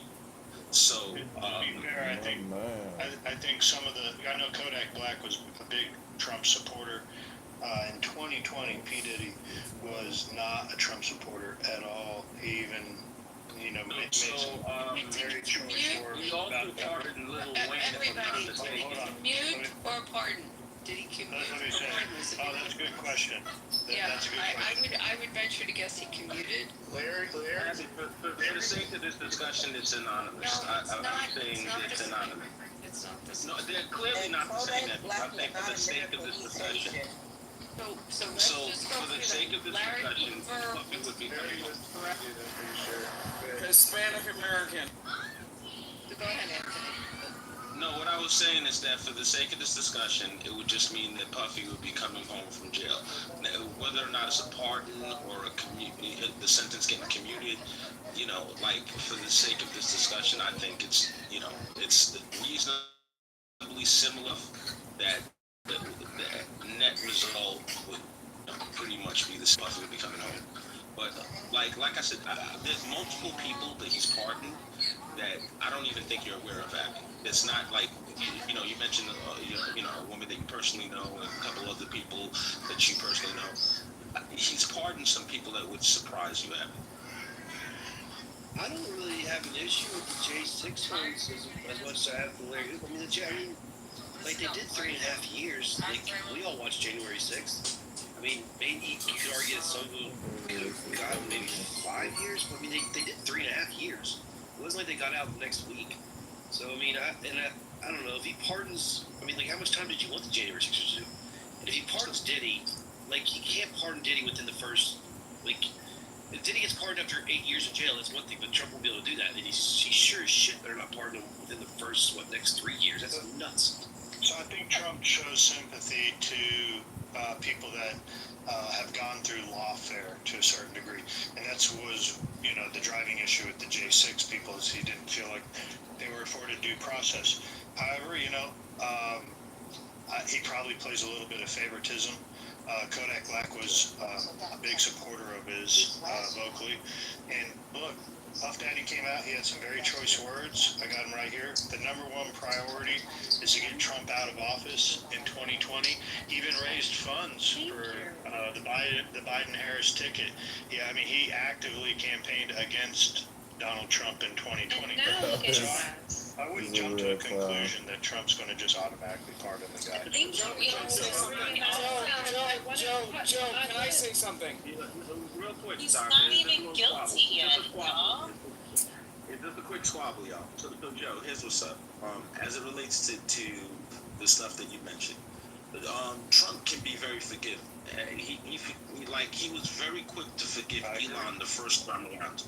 Right? So and then like the idea. I want to say it was Rolling Stone articles, the first one that kind of introduced this idea. I thought it was kind of far fetched when I heard it as well. But there's been multiple sources that at least that he has access to Trump's ear. So one, like I said, he doesn't seem to hold grudges. Two, I believe he pardoned Little Wayne. I believe he pardoned Little Wayne, and I believe Little Wayne had said some disparaging things. Okay, commuted. I'm not sure which it was. I pardoned the woman from the that sat in front of the abortion clinic. I know that was a pardon. But again, commutation is different than. We agree, Abby. But Abby, all right. So we know what you're saying. We know what you're saying. Yeah, exactly. But Abby keeps calling me to the carpet on it, and I'm trying to understand why specifically. Pardon, commute, Puffy comes home. It is what it is. Turn the lawyer a little bit, Abby. Anthony, do you want to make a bet? Do you want us? I'll bet with you that he would not pardon Diddy. So, Papa, I'd have to come looking for you, because it could be, at the end of his, current term. Yeah, I don't suggest that he's going to pardon him the day after, God forbid, he gets convicted, or, God willing, he gets convicted, depending on your point of view. I'm not suggesting that, but I would certainly be happy to take that bet. If he does, you want Trump if he pardons Diddy? I can see that, bro. I ain't gonna lie, I can see him pardoning. I like that Trump was bold enough to say that I'll look at the facts. You know what I mean? Like he didn't really have that tone before. Like even with the R. Kelly, from my understanding, there was some threats towards R. Kelly's life, and his legal team, decided that they were going to submit, a request for pardon because he's, likely to lose his life in this situation. Zero possibility that it's even going to happen. As he should. Because he peed on a 14-year-old. Period. And so I love that Trump was I love how he uses his words sometimes. He was like, I'll look at the facts. Because the facts here are just as egregious. So, Anthony, it cracks me up. I'm glad you're laughing too. It cracks me up that you are really, you think that this is a possibility after the facts that have been presented. Okay, so I'm not speaking. And I'm looking at a lot of these pardons. A lot of them are securities fraud. Securities fraud. Thank you, Miss Abby. I just wanted to respond to the securities fraud. Yeah. Chris Chrisley. Yeah. I mean, Angel. why color shit? I just wanted to respond to. She just spoke to me directly. So Angel, and this is something that happens on Clubhouse all the time. We're talking about ideas here. The idea is whether or not Trump is going to pardon Diddy. It has nothing to do with my personal feelings towards what Diddy is accused of. He hasn't been convicted yet.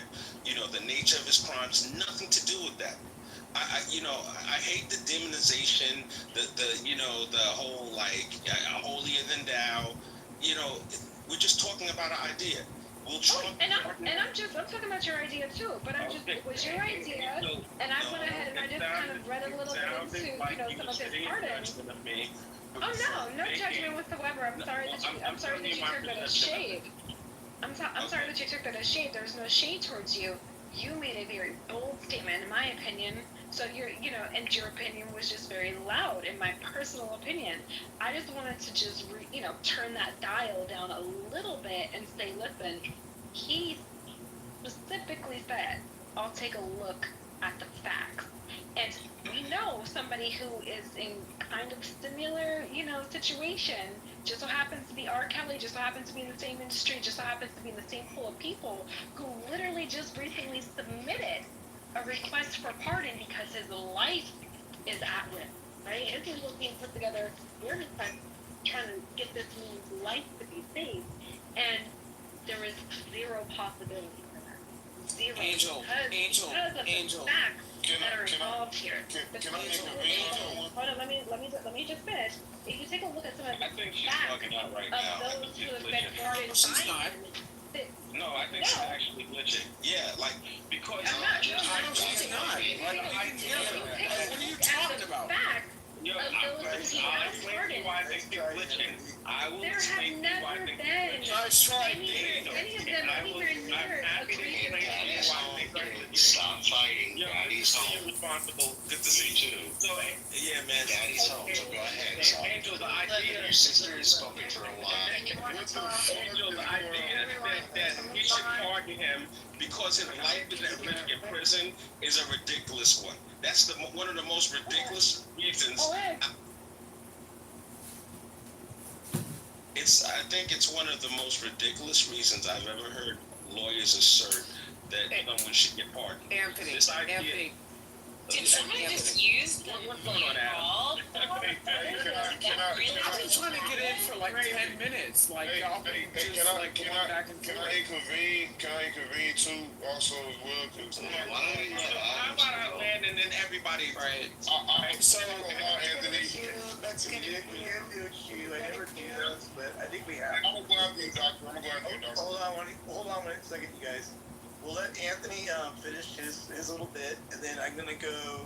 Who else wants to go there? We're following. I think he's follow on me. Wait a minute. He's following? I don't know. Are we going back to hands? Hey man, let doctor go before me. I'm the doctor. Hold on, too many people. I'm just gonna go with Anthony, and then we're gonna ask for the next one. I appreciate it.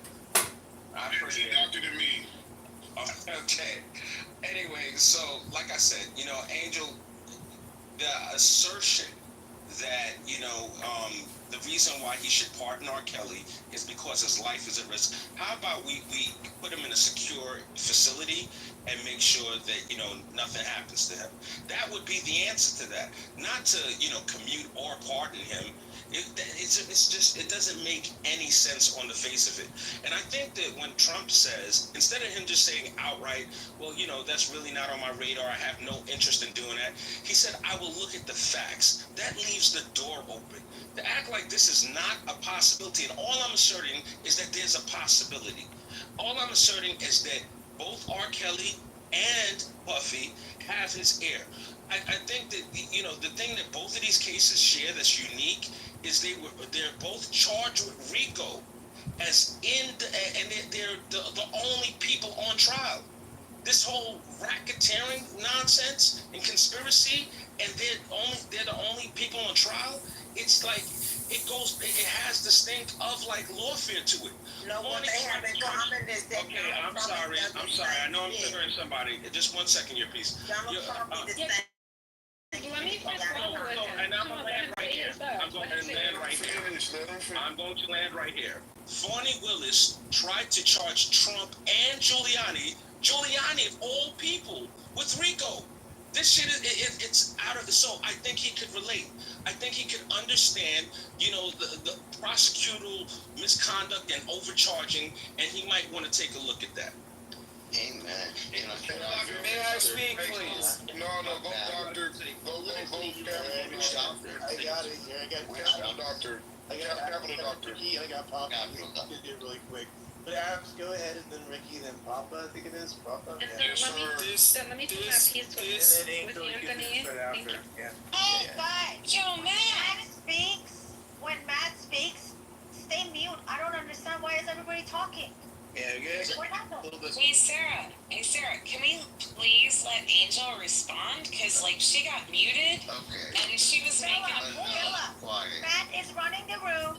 How about everybody mute up, and he's gonna go in the order that people are? Yeah, Matt, just don't forget Angel. Matt, just don't forget. This is the deal, guys. If you guys don't mute up when Matt is talking, I'm gonna send you guys down to the audience. What about He's being Sarah? too nice.